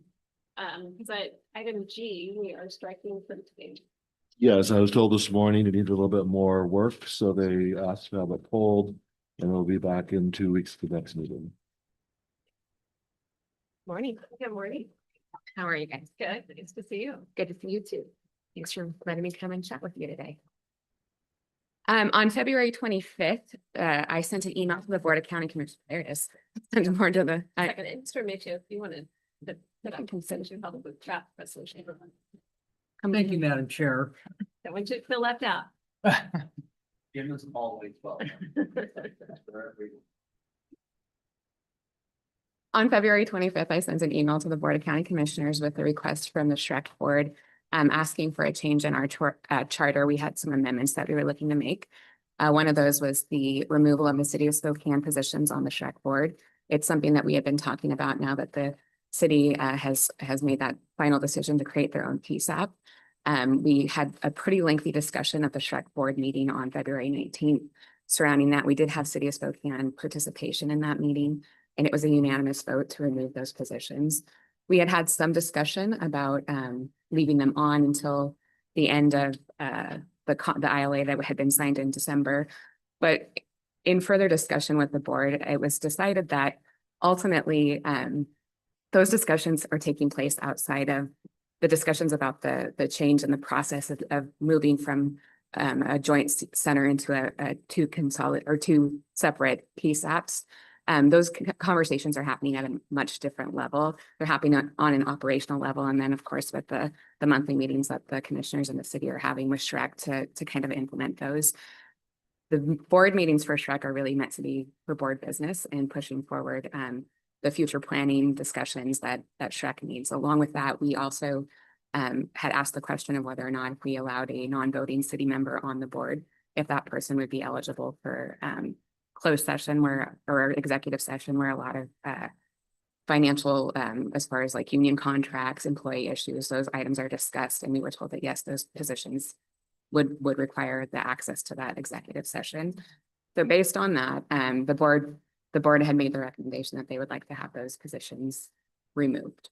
So that's what we come before the board today asking. Along with that, we're looking at having the finance committee readjusted. That's part of our charter as well. It does have the City of Spokane as a member in the charter. So removing that position, the finance director from the City of Spokane. And additionally, one of the other items that we need to change within the charter is what our quorum is, if these changes are accepted, and also the ability to have alternates for our members. So being able to allow, if a member is off or unavailable at another meeting, things like that, for them to send somebody that can help us make some of these decisions. Question. Mr. Jordan, I'm gonna ask if, is that, I mean, so when this, so the history for me is when we had them on when we first formed Shrek, and when they didn't join Shrek, then we removed them. We made the resolution removing them. Based on their request. When the fire came back on, then we added the fire chief and the city administrator director. And so now that they're not officially back on, they're now contracting, correct? Correct. They're users of the system, not members of the system. Okay, so then to me, it makes sense to have them come back off because it's now a contracted position, not a member position. Is my understanding correct now? Don't disagree. My just window into it is that did come up at our last kind of jurisdictional meeting. It was my understanding that the city fire chief was present, right, for the vote and did vote for that. I was just trying to refresh my memory, or help me if you could. Did the Did the vote include a time frame for that to happen immediately? That Immediately. was part of the motion. Okay. Yeah, that was the only question in my mind was the timing. I think this is my recollection of just conversation recently was that the city had inquired about Sure. the non-voting possibility during the transition period. Sure. And it sounds like there was some exploration of that and it raised challenges around executive session. So I think that's where it's at. And unless there's a significant objection to the time frame, it seems that that's the direction. And I think one of the things to also consider is that we've had the inability the last couple of months at times to actually maintain a quorum because of the need for all parties to be there. There has been a lot less participation. So additionally, one thing I will add is that the city, it's an open public meeting. The city is always welcome to attend. They are more than welcome to reach out if they want to have a speaking part of the meeting. They want to be able to update us or talk to us about things. So it's not a closed meeting. It's something that they're welcome to attend consistently. We would encourage that. And is the finance committee also open? No.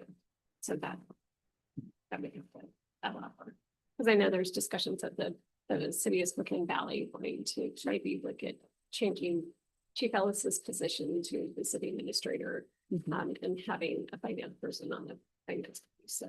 Yeah, and I think that that's a discussion that can occur. We have always allowed the city of Spokane Valley to not participate, but to come and sit in on the finance committee. So they are there at the table with us.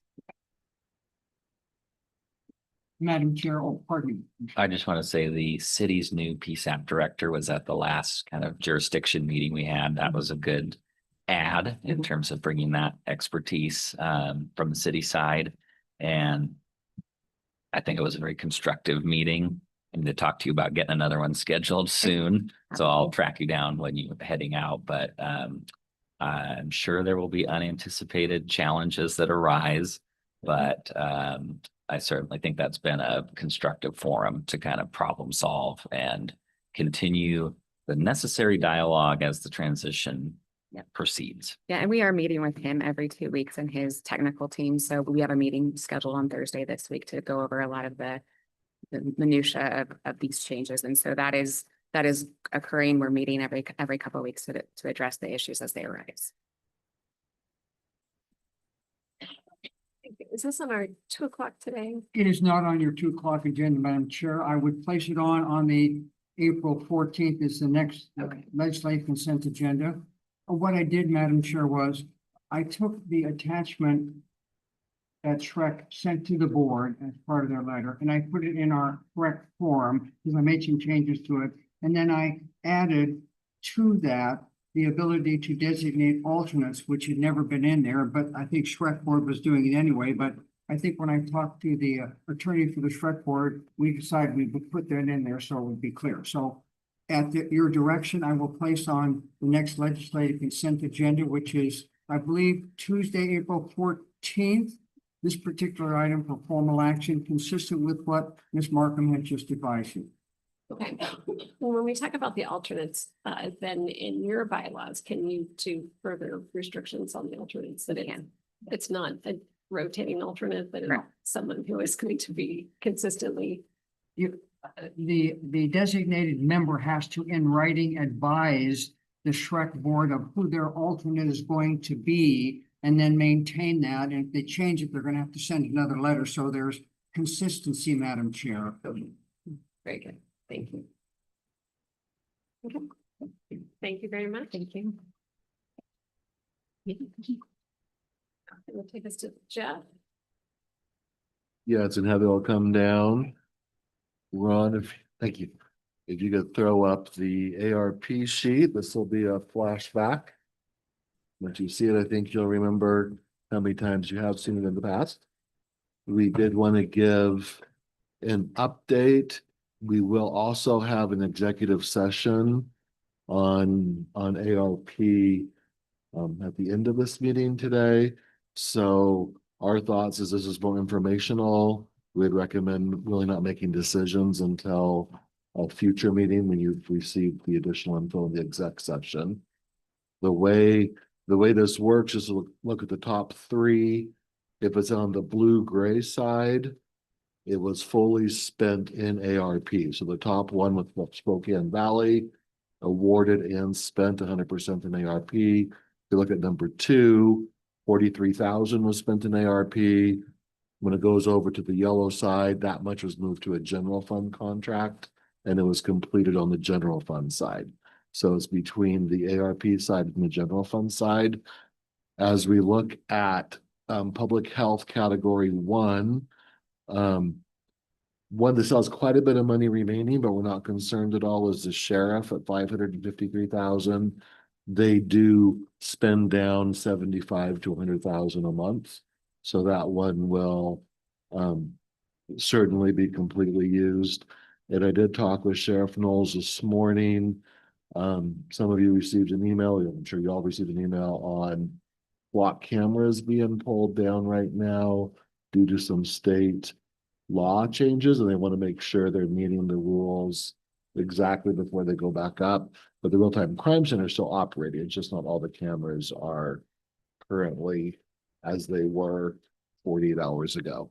But it will be up and going, They meeting. still have their contracts with a lot of the Correct. agreements with a lot of different organizations and businesses Correct. and all. They're just not using them until they confirm they are meeting all the new requirements. But everyone that has a camera in front of their business and such, but they're able to still access. Correct. So they're still able to do a role.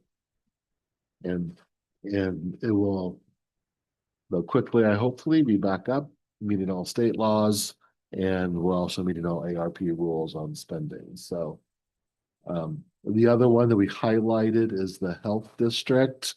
That is one we are working with them on.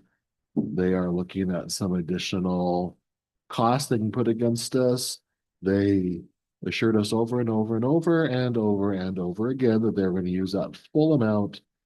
And then they said, we're done without using the full amount. And so it was left in ARP. So they are going back to find additional. They did have a change in executive leadership, so I will give them a little pass on it. So we are hopeful that that 154 will be fully utilized as per the original agreement. As you're all very aware, we can't make any changes. So we need to work with them to find a way to do so. In the second section, really, Habitat's been spending down pretty good, so we expect that one to be completed. Family Promise, there may be some money left over there. We'll see. They in the end, they usually get it spent. And the category 2.22, we box those top 2, the parks, because when we did the contract with parks, even though there's 2 separate parks, we did it under one contract. So that's why you'll see the top line was kind of canceled and put into the second line. The only thing we actually spent in ARP was the purchase of the property that's now the Campus Meadow Park. And then the 10 million has mostly been spent down. There's a little bit left there, but that will easily be spent on the parks. The second Family Promise is complete. Inovia spends down, what do they spend, about a quarter, Heather? 129 a month. A month. So we're looking at another million coming off of that, give or take, over just the natural course of events. So I'll be one to discuss at a future time. We go down to Campfire. They've spent exactly 50%. That is one where they've requested some flexibility. We can revisit. The HANA dollars, I expect them to get them all spent. They're close to it. They did just purchase some additional property adjacent to the building that they put up. It's for those of you who visit, it's an empty lot that they'll use for parking in the near term and expansion plans in the long term. Feast is another one that we'll need to discuss some changes that they've requested, but it's in general funds, so we're good there. We expect workforce to probably finish out theirs at the spending rate that they've been doing. We work very closely with Frame Your Future. There's still a chunk there. I could see there possibly being some left on the table there at the end. But again, it's in general fund now.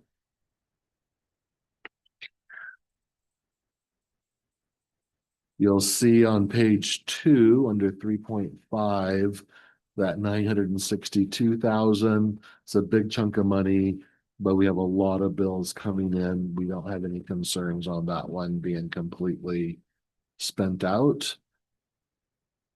It's 3.5, so it's a combination. You'll recall back at the end of 24, public sector capacity, administrative needs, 3.5. That's one of the ones when we were doing some swaps at the end of 24, these are things that were coming in and out. We do have a lot of money right now that IT has purchased a bunch of laptops and servers. Once those come in, that'll go against that. So that one, we don't have concerns, even though it's an ARP, it should be fine. And then we have a bunch of completed projects. With that, and that's going to IT and all of that, then are we not using that as part of our internal fund allocation? Because otherwise we'd be kind of double dipping on that. We will watch for that as we do internal services. Because that's being paid for through this, so it should not get charged out to the departments. These are mostly the individual laptops. I'm just asking Yeah, a question yeah. because it's a big dollar amount and. Correct. And so we wouldn't want that to be getting charged out. Double charge. The other piece there is I believe we're still waiting for final retainage on the fair roof. Which is a significant chunk once that one. We've been waiting for a while, so I would think the final punch list should be close to done and all that coming through. Then you look down a little ways, you'll see the 7,600 is left in the irrigation for a park project. That one, we believe has actually been spent. We're just working with parks to get the accounting maneuvered correctly. And then we have another long list of completed, which is what we'd love to see. The town of Fairfield, they were going to do an expanded sewer project. Am I remembering that one right, Heather? We're not sure exactly where that one is at. So we thought it was going to happen last construction season. We've talked with them. We're in the impression it will happen this construction season. We just need to do a confirmation on that one. Okay, so let's have a discussion with them. Because they also got additional CDBG funding, so I think maybe it's funding to actually get the project to try to get it. Perfect. So I'm assuming that, so that is not a confirmation. Let's confirm that that's what's happening with it. Well, another reach out there. S3R3 has 36 cents left, but that can get swept into the general fund. Just the way it worked out. The big one at the bottom, talking with Arian under broadband, is our Comcast. Arian is under the understanding the project is complete. Comcast have they outright said that to us now? Nope. We're still working to get the previous quarters quarterly reported. No, we did get They that. finally give us that. This is a tough one. It's still an ARP. And this work was supposed to be done years ago. And so we call them a lot, we talk with them a lot. We still have 9 months, exactly. But it is one. Yeah, I thought that project was done too. So maybe with the help of Arian. Arian has been very helpful. That we can try to, maybe have a commissioner call We might be at that level Yeah. at this point, quite honestly. Is this your district, Commissioner Kearns? It's Commissioner Kearns. I was under the impression that work was done. I mean, Well, now that they're saying that it's done, they found buildings Yeah. though. We need the invoice for 2.5 okay, million. okay, all right. You would think they would want the money. Well, and we want, because if, Documentation. otherwise we return it to the federal government. Yeah, okay. So we just need that final documentation. 9 months out, we're not here when there's 9 hours and we're panicking. So That seems like the easiest part. Yeah, Send us the bill so we can pay it. So we can Yeah. pay you back. We'll get on it. so maybe with Erin. Yeah. You guys. I'll reach out to Vince at Comcast. I mean, we went back and forth when because it was. And he's been on a lot of the calls Yeah, and It was like over a month Very- ago, they sent out the press release saying, hey, mission accomplished, we completed the project. So this shouldn't be difficult. We'll get it. Shouldn't be. We'll help That's you a out. huge company that. Yeah. Possibly 2.5 million. I mean, they're gonna want it, but it's not like a small company that would struggle without it. Yeah. So. So those are the overviews. And then we do have one we need to talk with you, as I said at the top, in executive session. And so it gives you the idea where we're at.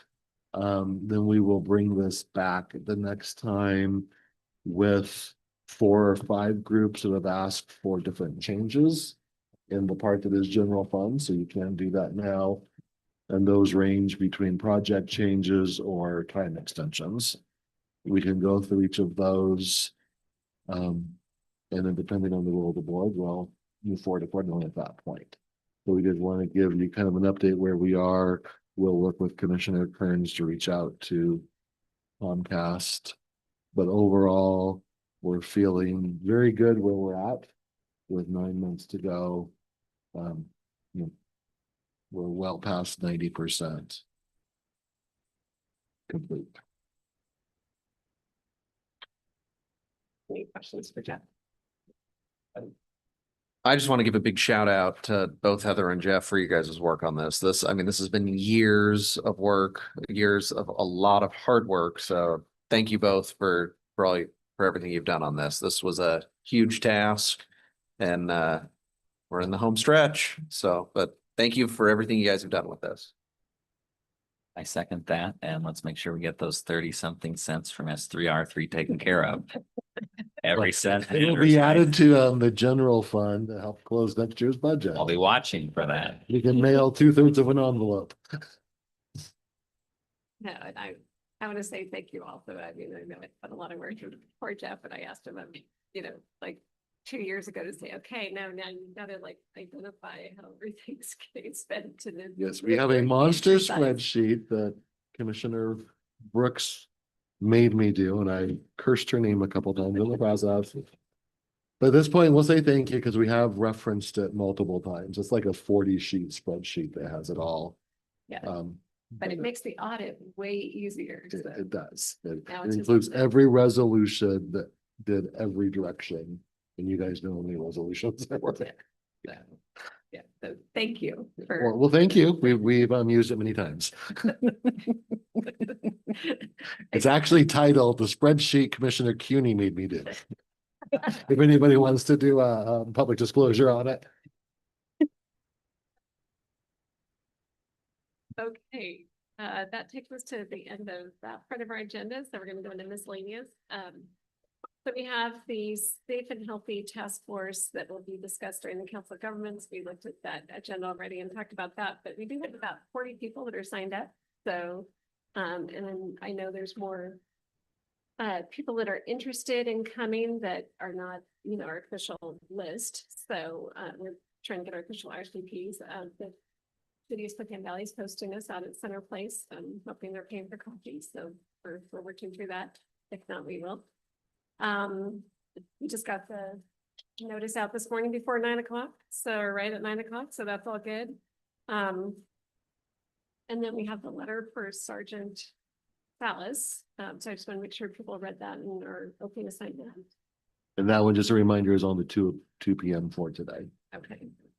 And then the other thing I want to just mention, and Barbara, I don't know if you want to come down, is we did get a letter from the mayor on the city's internal audit that they did on their our jail.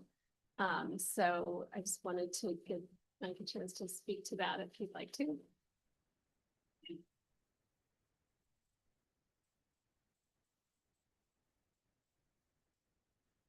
Good morning. Good afternoon. Oops. Good afternoon. So I did send an email out to see if we wanted to respond to the letter that we'd seen for the audit. I'm just seeking some direction from the board on that. I think that may be something that when we're in one of our facilities committee meetings or one of our planning committee meetings, we can discuss. Discuss that. Yeah. I'm not sure. I know that speaking for myself, I'm not sure that I'm ready to make a response to it at this point in time. I think there's a lot of discussion that would need to go on, and I think, you know, their thoughts, and we appreciate their thoughts, but we're running the jail. Mr. Cruz, I just followed up with your conversation too, so whatever direction you guys want me to go out, yeah, but no, so. There's a lot of inconsistencies in that, so. Yeah, and I think it's just hard to get into these letters back and forth, as I keep saying, it's be nicer if we can just pick up the phone and have some conversations. So. Can I ask Mike, and I mean, I read the cover sheet, read the intro to the audit, or I mean, it nice of them to tell us what I think we all knew, that there was no waste, fraud or abuse, which, I mean, we could have told them that, but what data, what do we think, what did they have access to? Did they do a PRR to get a lot of the jail data in order to do this audit? I mean, from what I understand, it was it was a city employee that did the audit. Do we know what documents they had that they even did this? Did they, you know, kind of foreshadow this by doing some large PRR for? No, it was like for an internal information? audit process. Okay. And I'm not familiar with any data they pulled. They do make reference to the fact that we're not transparent with our data. Oh. The dashboard is about as transparent as Yeah. you can get. And there's a lot of information on that. So just the inconsistencies, and maybe they're not aware of it. Maybe they're not aware of some of the resources that we have available to them. So, Right, so Yeah. the dashboard, but also any of the misdemeanors are going through their municipal court, so they have access to all those records and names, because they wanted names specifically as stated in the letter. Those names are part of their municipal court. So that's not on us, that's on their court system. So we just house the people in our facility. I mean, it's like, I keep saying, it's like, people keep thinking that our facility does a lot more than it does. It's like, but the jail is truly just a housing. People come in, we house them, people go out. And so it's through their court system for the city, which is the misdemeanors, that they can get all that, you know, get the information that they need. and we provide the transport back and forth for their, you know, for their clientele, back and forth to court. There were some other references I think that we could sit down and talk about and point out. So they do say several times in the audit that it would be nice for us to sit down and renegotiate our contract, which I don't think is a bad idea. You know, I think we'd be happy to look at opening that and renegotiating. Right. I think that's a good point. And I mean, if there's other data that we can display on the dashboard, if they have ideas about data that would be helpful to understand the system, I mean, sitting down and discussing that shouldn't be a problem. And we made a lot of progress on our telephone system the last time we went through the process, including tablets in their cells. So the inmates basically have the opportunity to talk to their family at any time they want to. They can read books from it, obtain religious material. But that turned out to be one of the negatives that they had drawn up for us, was the cost that it cost for them to make phone calls. And it was, I think, in a couple dollar range before, and now I think it's like 35 cents for them to make a call. But we made a lot of strides to make that better than it was before. And so, but it turned out to be a negative in the audit. So, Well, didn't we also get sued We did. by the company that we were trying to switch from to, I mean, this is prior to you guys joining the board, but we got sued. So there's been issues along the way to try to get to where we are, but we were truly trying to make it better for the people that were. in Yeah, I that think we situation. certainly made a lot of progress with kids and services, so. And And just then- like I said, I'm just opening myself up to whatever you all would like me to do, and then I would bring in, so. I think we'll have a conversation at this point in time. The other thing that, as long as you're up here, I just want to talk about, a couple things that are happening. So we have been kind of meeting, just talk about, you know, very high level facilities, we're not, you know, we're letting the facilities committee within the task force do their job, which we want them to do. But there's certain things at higher level we have to do is, and so looking at the, okay, what's it called? The essential public facility EPF. process. Thank you.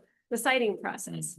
So, you know, which is something that is just looking at sites, which has to happen at a higher level. And so, with the new city ordinance, and the fact that ours was done so long ago, there is the need to look into the new. Essentially have to go through it again. Essential public facilities process, Mhm. you know, even for our downtown location. So I think that could be a good process to show the public that we are in good faith, looking at what other places are out there. And showing that trust that we are working through it. We'll probably, and it takes time. It's not gonna be a fast process. I mean, it's a minimum of 4 months. We have to hire a planner and, go through the process, but, I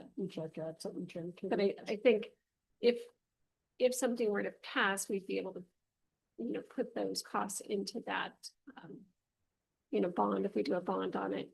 But I think it's something we're gonna have to do, because the last time we did it was 2008. No, the last one was 2012, right? 2012, so, you know, a lot has changed in codes and the state law and all of that, so it's coming to our attention that we'll probably need to do a new, you know, essential public facilities process, so I think, you know, we can look at that and bring that forward to the commissioners to actually do a presentation as to what it would take and to do that in the near future, just because we're gonna need to get going on it.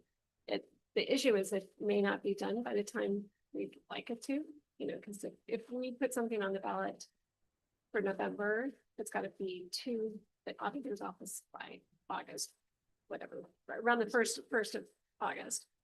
So we may not have that done. So I mean, so this could be, you know, something that we're not gonna have a set location, and so then we don't know all the costs, but, when Whatcom County did it, they had 3 locations and didn't have one specifically identified, but, our hope would be to have one identified as quickly as possible, so. Do you Commissioner want Coyle. to speak to the idea of a needs assessment too? That's just something I've been talking with Mike about. Yeah, so, yes, so then that's the other piece, is just doing that needs assessment, and you're asking, we're seeing a MacArthur Foundation would be willing to provide the funding for that. So we could look at that, so speak to it. And I'll send out, we reduced the scope. They started off with a large scope on when they first entertained doing a needs assessment. We've since shrunk that down, and so we're gonna send out to the stakeholders, make sure I'm consistent with the feelings that they have. Then I'll talk to MacArthur about the funding mechanism on that. Yeah, and I can just add, I think, a couple things. One is, I think it'll be really informative to see what the facilities advisory group of the task force recommends. And so, you know, just as I've been speaking with elected officials that have been more involved in the planning team side of the Safe and Healthy Task Force, everybody wants to see what those recommendations will be. So I think that's one critical piece of input that we all can consider in decision making around these topics. It seems that the essential public facilities process is very involved, right? It involves criteria and committees and project managers, but it's it exists for good reason, which is to do really strong due diligence around the siting of such facilities. So we'll probably come back for further discussion on that. I think we just wanted to kind of inform the board of these conversations so that it can be brought back for a more in-depth presentation and decision.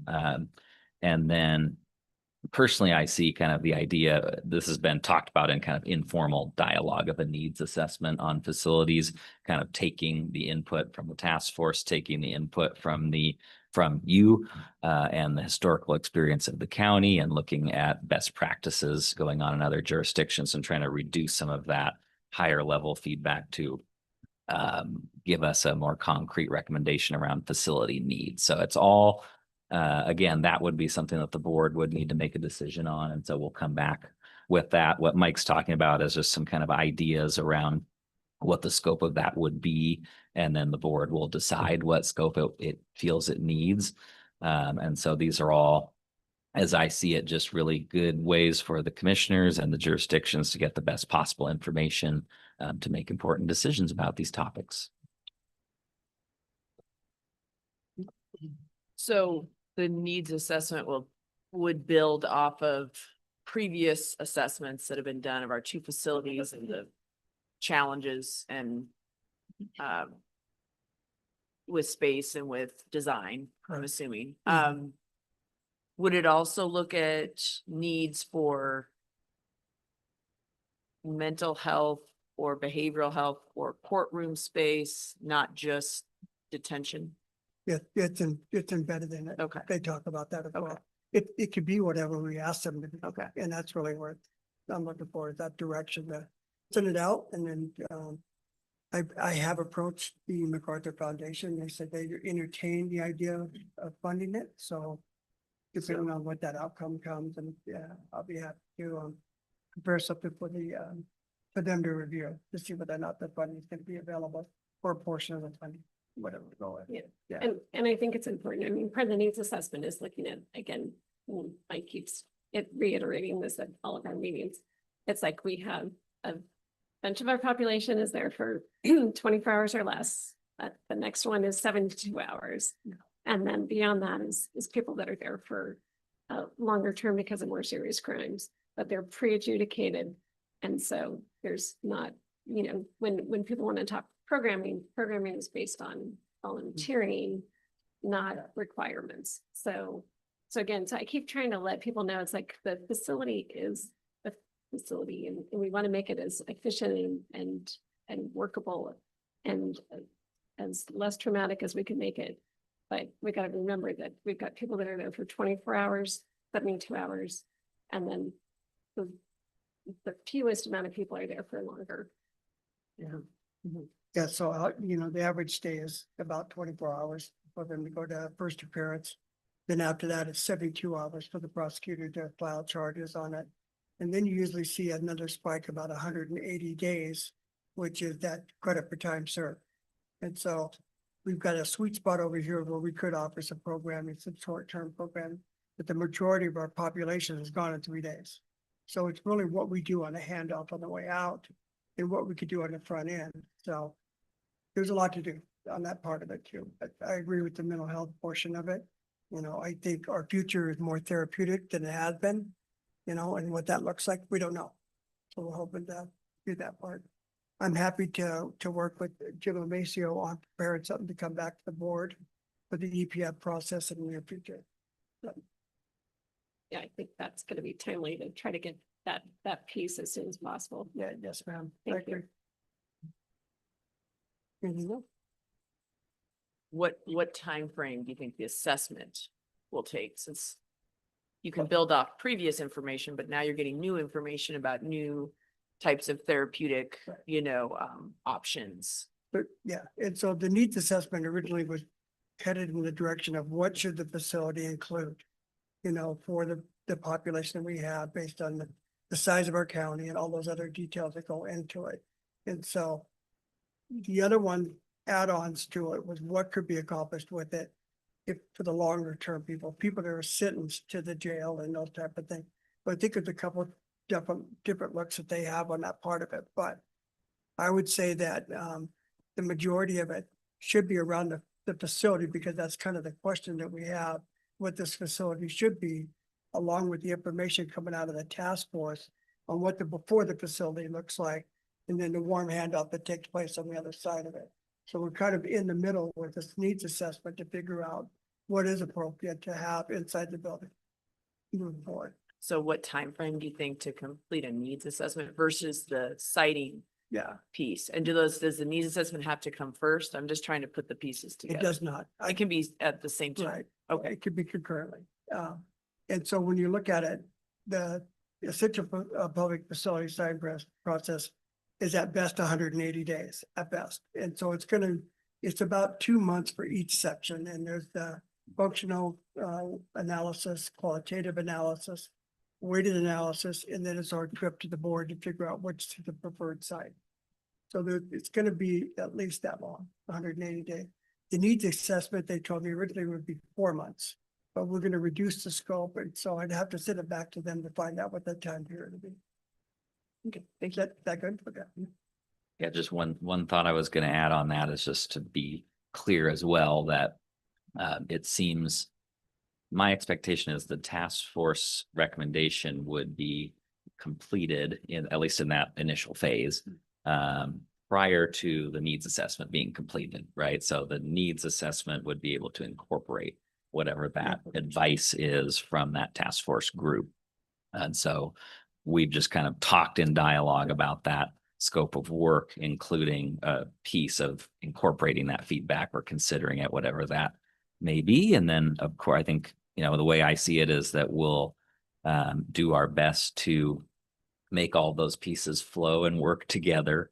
I think the board knows that we have some fairly urgent issues with our facilities, particularly Geiger. We had a budget conversation last year about the possibility of that facility needing to close for financial reasons. And so I think I'll just speak for myself, want to see the best possible process and input and plan, keeping in mind kind of the timeliness of those challenges. And I believe the Safe and Healthy Task Force, end of May is when they're supposed to be producing those recommendations. So we're talking May, June-ish, when we start getting busy on some of this needs assessment part of it. It could all run concurrently. So, Thank you. yep, you're welcome. Appreciate it. I have a quick other miscellaneous topic. Of course. This occurred to me yesterday. I know we've all had, this is about work crew at Geiger. We've all had various constituent groups reach out to us, Hoop Fest, others. The fair. Yeah, so speaking of budget, I mean, that was a budget decision that nobody wanted to make last year because I think everybody agrees that's been a really good program historically. So budget decisions were what they were. I've met with detention on a couple occasions just to kind of dive deeper into that in response to some of these groups contacting us and just trying to drill down into costs, how that works.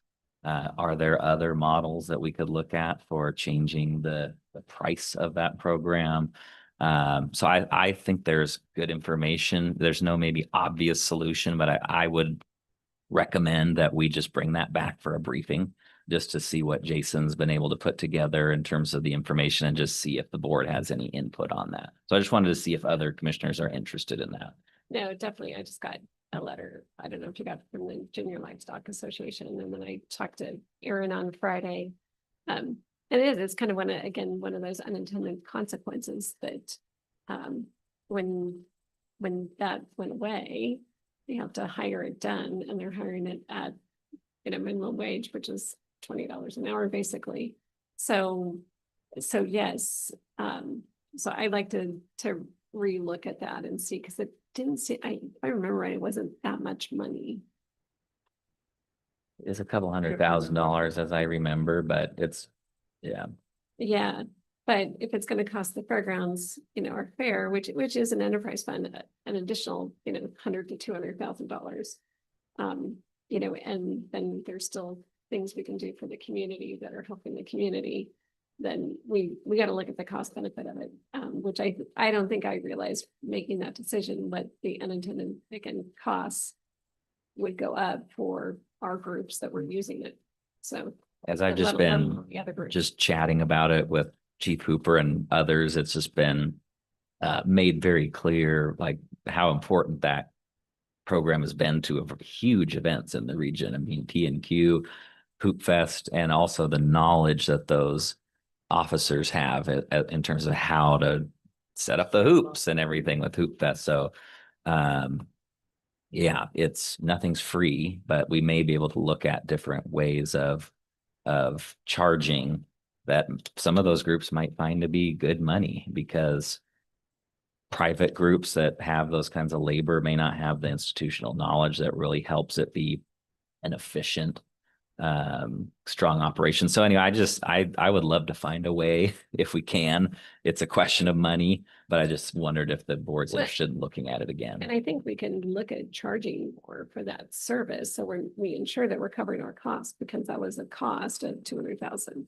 So how are we covering that cost and spreading it out? Because even talking to Aaron, you know, like the Mineral and Gem Show this last weekend at the fair, they would use them to kind of break it down and all of that, and this is where I didn't understand all the different places. And I would say that's part of the discussion, that when people are coming to us, we need to really understand. I mean, people are not helping us understand all the consequences, you know, and who's all using it. You know, it's like they're relying on us to be asking those questions, and we don't know to ask those questions. But yeah, so like I didn't know the Junior Livestock Show uses them. I didn't know the Mineral and Gem Show. A lot of places at the fairgrounds use them to break down. And so it went from like $500 in cost to them to $3,000 in cost to them. You know, and on these little shows, they're not making any money, and like Junior Livestock Shows not trying to make money. So what are, you know, is there, I mean, I think there's a compromise in what we can charge to make sure we're covering most of our costs, if not covering all of our costs, because I think Hoop Fest would be willing to pay more, versus having to go away and having to pay a lot more money and lose that institutional knowledge. And Bloomsday, I mean, I'm sure that's coming up. It's going to be the same thing. So yeah, so I would like to really look at it quickly. Like now. Okay.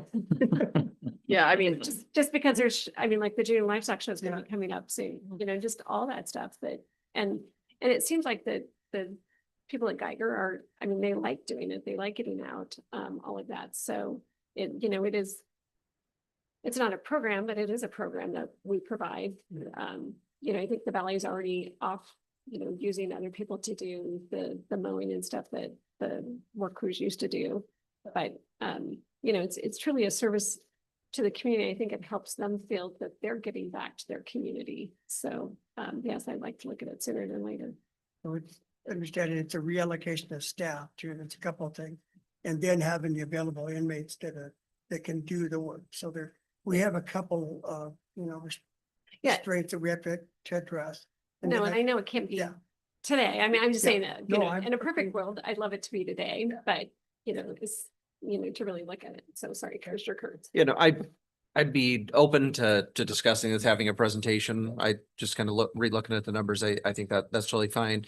If I remember correctly, wasn't another part of this decision, it wasn't just the dollars, it was that the inmates that are currently housed at Geiger either can't be put on work crews, or there's not as many inmates that desire to be a part of that work crew as maybe 10 years ago. Wasn't that also part of the decision? So instead of running 5 crews, we were down to 2 crews Yeah. at best. And it may even be just 1 crew with the available staff that we have and can transport back.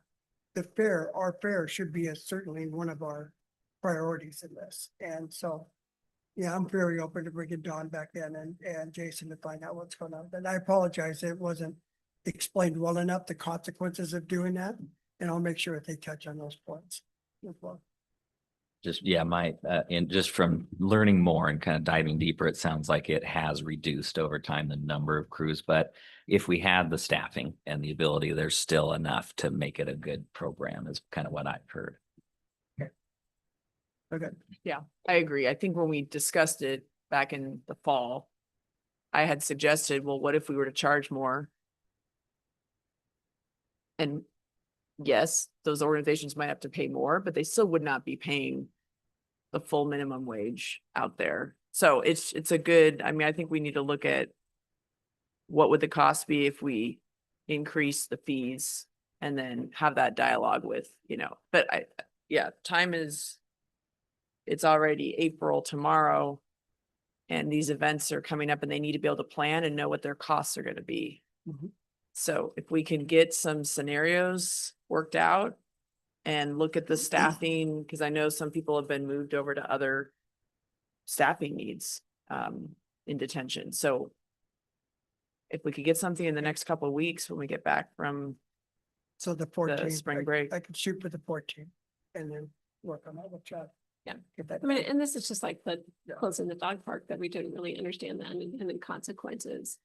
So that's why, it's good to get the public input and let us know that this is a service that is really important to them that, we've been providing and how can we do it?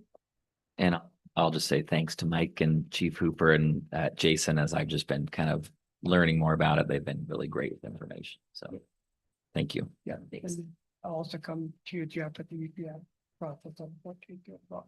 Yeah. Thank you. Should I leave now? No. I'm sure there's something else that we need to talk about. So, okay. Martha Lou, I see you sitting there, so I know we usually have an update and we've got 3 proclamations today. Ooh. Okay, commissioners, a lot of last week was prepping for this week. You have a news conference at 1 o'clock. The county assessor and treasurer are holding a news conference for the new property tax law, explaining details and who will qualify and the estimated savings. Of course, Council of Governments on Wednesday, and then the path groundbreaking on Thursday, 11 o'clock. Hope to see all of you there. So, I drafted the letter for the Four Lakes renaming, and it looked like all of you support that. Yes, it's on our 2 o'clock. Do you We want just- a news release? I don't think we need a news release for it. I think there's enough other stuff going on this week. Okay. that, I mean, people will see it. It's on our 2 o'clock, but it's really to Department of Transportation. And I think the group that is trying to do this, if they need us to do any more information or outreach, I mean, I think that's good for them to do the outreach on that. Okay, thank you. Your proclamations today, National Public Health Week, EWU's 144th birthday, Project Joy, and Child Abuse Prevention Month. We also received a request for another proclamation for early May, and that is Court Interpreters Day, which would be May 6th. So I have sent that to Commissioner Brooks, and you will be hearing more about that. So that's it for me. Any questions, Mr. Drake? I just thought that if it was early May, it was going to be a proclamation for my birthday, but apparently not. So I'll look for the cards to come. He will not forget this, Martha And Lou. what, He will what not date is forget that? this. May 1st. It's a great day. May Day. Yeah. Okay. There we go. And then I think too, I'm gonna ask people, as you get proclamations, we need to be cognizant of proclamations, that we're doing proclamations that I think we talked about this when we came up with our policy, that we just don't want to be doing a proclamation for everything. Otherwise, it kind of takes away from the specialness of a proclamation. So I would just ask people to be thoughtful. There was one recently that I said no to. Sorry. It came to me and I was like, no, this is too generic. Love men's health, but Men's Health Month was not gonna. Whoa, whoa. Well, and it came via a circuitous route. They did not follow our Yeah. procedure of So filling out an I was being honest. application. But, Yeah. but it's like, I think we've got to be doing things that are really, stuff. Yeah, we need to do things that are important, I guess, huh? Is that what you were gonna say? Is that what you were gonna say? Women's health. We of could do a course. proclamation for National Donut Day. We could do Now- a proclamation for, it's just, I just feel like You upset me about Commissioner Jordan's birthday. Now I'm really upset about this now, Commissioner Brooks. Wow. Commissioner Kearns, in the interest of being even. I will be sending out my own press release celebrating Men's Health Day. Ron, get started. No. And Rob's not even EWU here yet. You gotta go figure it out. So, I mean, I just want to say that to all of us, that we're just a little discerning in the proclamations, that just because we receive somebody asking for a proclamation doesn't mean we just automatically do it. That we need to be thoughtful and, I should have consulted with other people that. Maybe a man for men's health. Yeah. I consulted, it was like, it came through, Tim Fitzgerald, so he and I talked about it, but. Said no to the clerk? Oh my I lord, this just keeps getting worse. So anyways, I'm just asking us all as we get them to just be able to discerning, like today we have three, and there are three, I think, important ones. We help fund the health district and public health. EWU is a very big part of our community, and a lot of their alumni are working with us and working for us. And then Child Abuse Prevention Month. yes, I mean, that is an important thing that we do here in the county with our family law, with so many different things. So that's what I'm just letting you know, as we have three today, and I declined one. So yeah. You didn't have to say it. I know I didn't have to say, I'd rather just say it out loud and let people know that, yes, I just want to be intentional, because I think they're special, and I just want to make it special for people when they're here. Can I ask, do you want me to read all three proclamations? Does anybody else want to take one of those three? I mean, I'm fine either way, but so public health, child abuse awareness, and EWU. and then the EWU. So, and do we want to split them up? Do you want me to do them all? I'm open to whatever. If you're in the sharing mood, I wouldn't mind doing the child abuse prevention just because of my previous work. Yeah, that's fine. Do you want one of them? Okay, public health, and I'll do the Eastern one. So, Very okay. good. Thanks. Thank you, commissioners. And thanks for all your hard work on everything going on, because I know it's a lot. Okay. Okay, is there any other miscellaneous items? Oh. Just, So I just want to remind everybody, tomorrow night is our employee night at the MAC. So 5:30, correct? 5:30 is it's staggered with two entrance times, 5:30 and 6:30. Just we asked folks to sign up for one or the other just to kind of control the flow of folks. So not everybody shows up in one big group. So but yeah, 5:30 tomorrow night is the first group going in. And so I believe the last number I heard, we're over 350 employees have signed up. So yeah, no, good turnout, and it's a great exhibit. It's the brick by brick one, and there is a Lego model of the courthouse as part of the exhibit. So it's really, really cool. And I believe I saw in the paper, I think there's also now that just opened a Bloomsday exhibit is somewhere else at the MAC as well. And so I believe all the exhibits are open to our employee, not just the brick by brick, which we sponsor. It's all open, but lots of really cool stuff to see there right now at the MAC. So And just want to remind folks on that. thank you. And I don't know if that RSVP'd or not, but I will be attending. So, and I'll try to get there before 5:30 so we can. Awesome. And then I had one other one. I think it was last week or the week before, HUD had a meeting here, I think, and Commissioner Jordan, I think you attended, and I was just wondering what happened on that. I've had several folks ask me if I was at the HUD meeting, and I said I was not. And so then somebody told me you were there, and I just could you provide an update on what's coming down the pipe, what's HUD looking at, and then does it impact the county at all? Well, I may need to go back and look at my notes to figure out exactly who the speaker was, but it was it just an event I was invited to. The speaker, I think, was a kind of advisor or high level person at HUD. Sounds like they are doing a series of these types of meetings around the country, just kind of gathering community input. And it was a lot about kind of executive orders on homelessness dollars and just a change of approach that the administration's pursuing. And they weren't able to speak to really the current status because they are held up in court, is my understanding. And so the speaker was very clear, can't speak to litigation. And so it's a little unclear to me exactly what's happening because there's currently a pause on the executive order. Thank you. And then Mr. Jordan, did you? Oh, I thought you did. I thought you were getting to her. Oh, no, it's Jeff. It's Jeff. Yeah, right? no, Yeah. mine was just the work crew. Sorry. And the Mariners this weekend.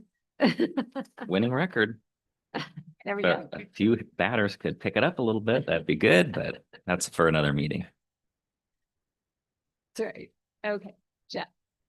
Just a heads up, you guys are out next week. The following week of the 13th, I'm actually out because our school has a different spring break than Spokane, and we have a trip planned out of state. And you guys are out the following week, but it does work well. I'll be here to do all the prep work with the chair's office and the clerk's office to get the week of the 13th prepped for you, but I won't be here that week. I'll have my phone with me. We'll try not to follow you. We'll work hard.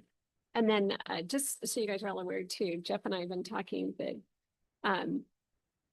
as we are moving forward with Workday and starting to see how things are coming together between what the budget office is seeing versus what the departments are doing, we are going to be convening the business managers from all the departments to have a meeting to talk about that so that way we can get quarterly updates. And I keep saying the book of record now is Workday because all the payments go out through the auditor's office. All the revenue comes in through the treasurer's office and all of that goes into Workday. So Workday is our book of record. If departments are doing things on spreadsheets and other things, that's great. Those are off book and they need to reconcile to our book. And so there will be a meeting that I think we're going to schedule just so we can have that conversation. But we have now spent all this time, energy and money on Workday, and this is what is our book of record for accounting purposes. And this is what gets audited. So we all need to figure out how we use it to the best of our abilities. Because, the budget office looks, can pull up numbers and maybe are, totaling things differently than what the departments are, and the departments may not be totaling everything there should be totaling. So we just want to make sure everybody starts as we get off going on Workday, that we're going off on the right foot. I am going to be in Texas at Texas A&M. They use Workday. So I'm meeting with their CFO next week. Actually going down there to talk about, I think they're like 5 years into it. So kind of how their implementation went and what they've done and how they're, doing reports and getting reports out of the system as people, want to adjust reports. So I will be doing my own due diligence in talking to somebody who's using Workday. So let all the commissioners know that as that happens, we're going to try to pull something together by the end of April. And as we remind me, our new ERP administrator started yesterday. Can you remind me the name actually? Josh, and he lives in Liberty Lake. Remember that. But we are very pleased to have Josh from Liberty Lake on staff as of yesterday to help as we work through just the newness of the program and everything that goes with that. Is that a new position or is that replacing another position? That's replacing Rose. You may remember Oh. the name Rose. She took a different job last fall. I'm going to say October, give or take. And we have, we've struggled finding the right person for the fit. A lot of resumes came in. And this was actually a person we'd interviewed when Kevin Norris retired for that position. And we were impressed with him. And so we said, what about this other position? And in the end, it worked out. And so whose office is that through then? Rose was under budget because she was considered project manager. But with this being more long-term, we're housing him in the IT office. And so he will be over in Sean's world at IT, but you'll probably find him a fair amount first floor in the budget world too. Thank you. Optimistically this morning. Okay. Yeah, other items. Mr. Folsom. No miscellaneous, but two executive session items today, both pending and potential litigation. The first one is a settlement, 10 minutes. I'd like Matt Folsom, Jeff McMorris, Devin Curta, Jim Amacio there, no action. The second is pending and potential litigation, 10 minutes, no action. Same group plus Wes Zickow, Tessa Sheldon, and Heather Arnold. Do you want to do the first, the second one first, and that way then Sure. people can leave? Yeah, that's the most. Okay, and anyone online? Okay. So we're going to go into executive session for 20 minutes for the two items discussed. We will be moving that second item up to our first. At the end of that 20 minutes, we will be adjourning for the morning and we'll see everybody back for our 2 o'clock agenda this afternoon.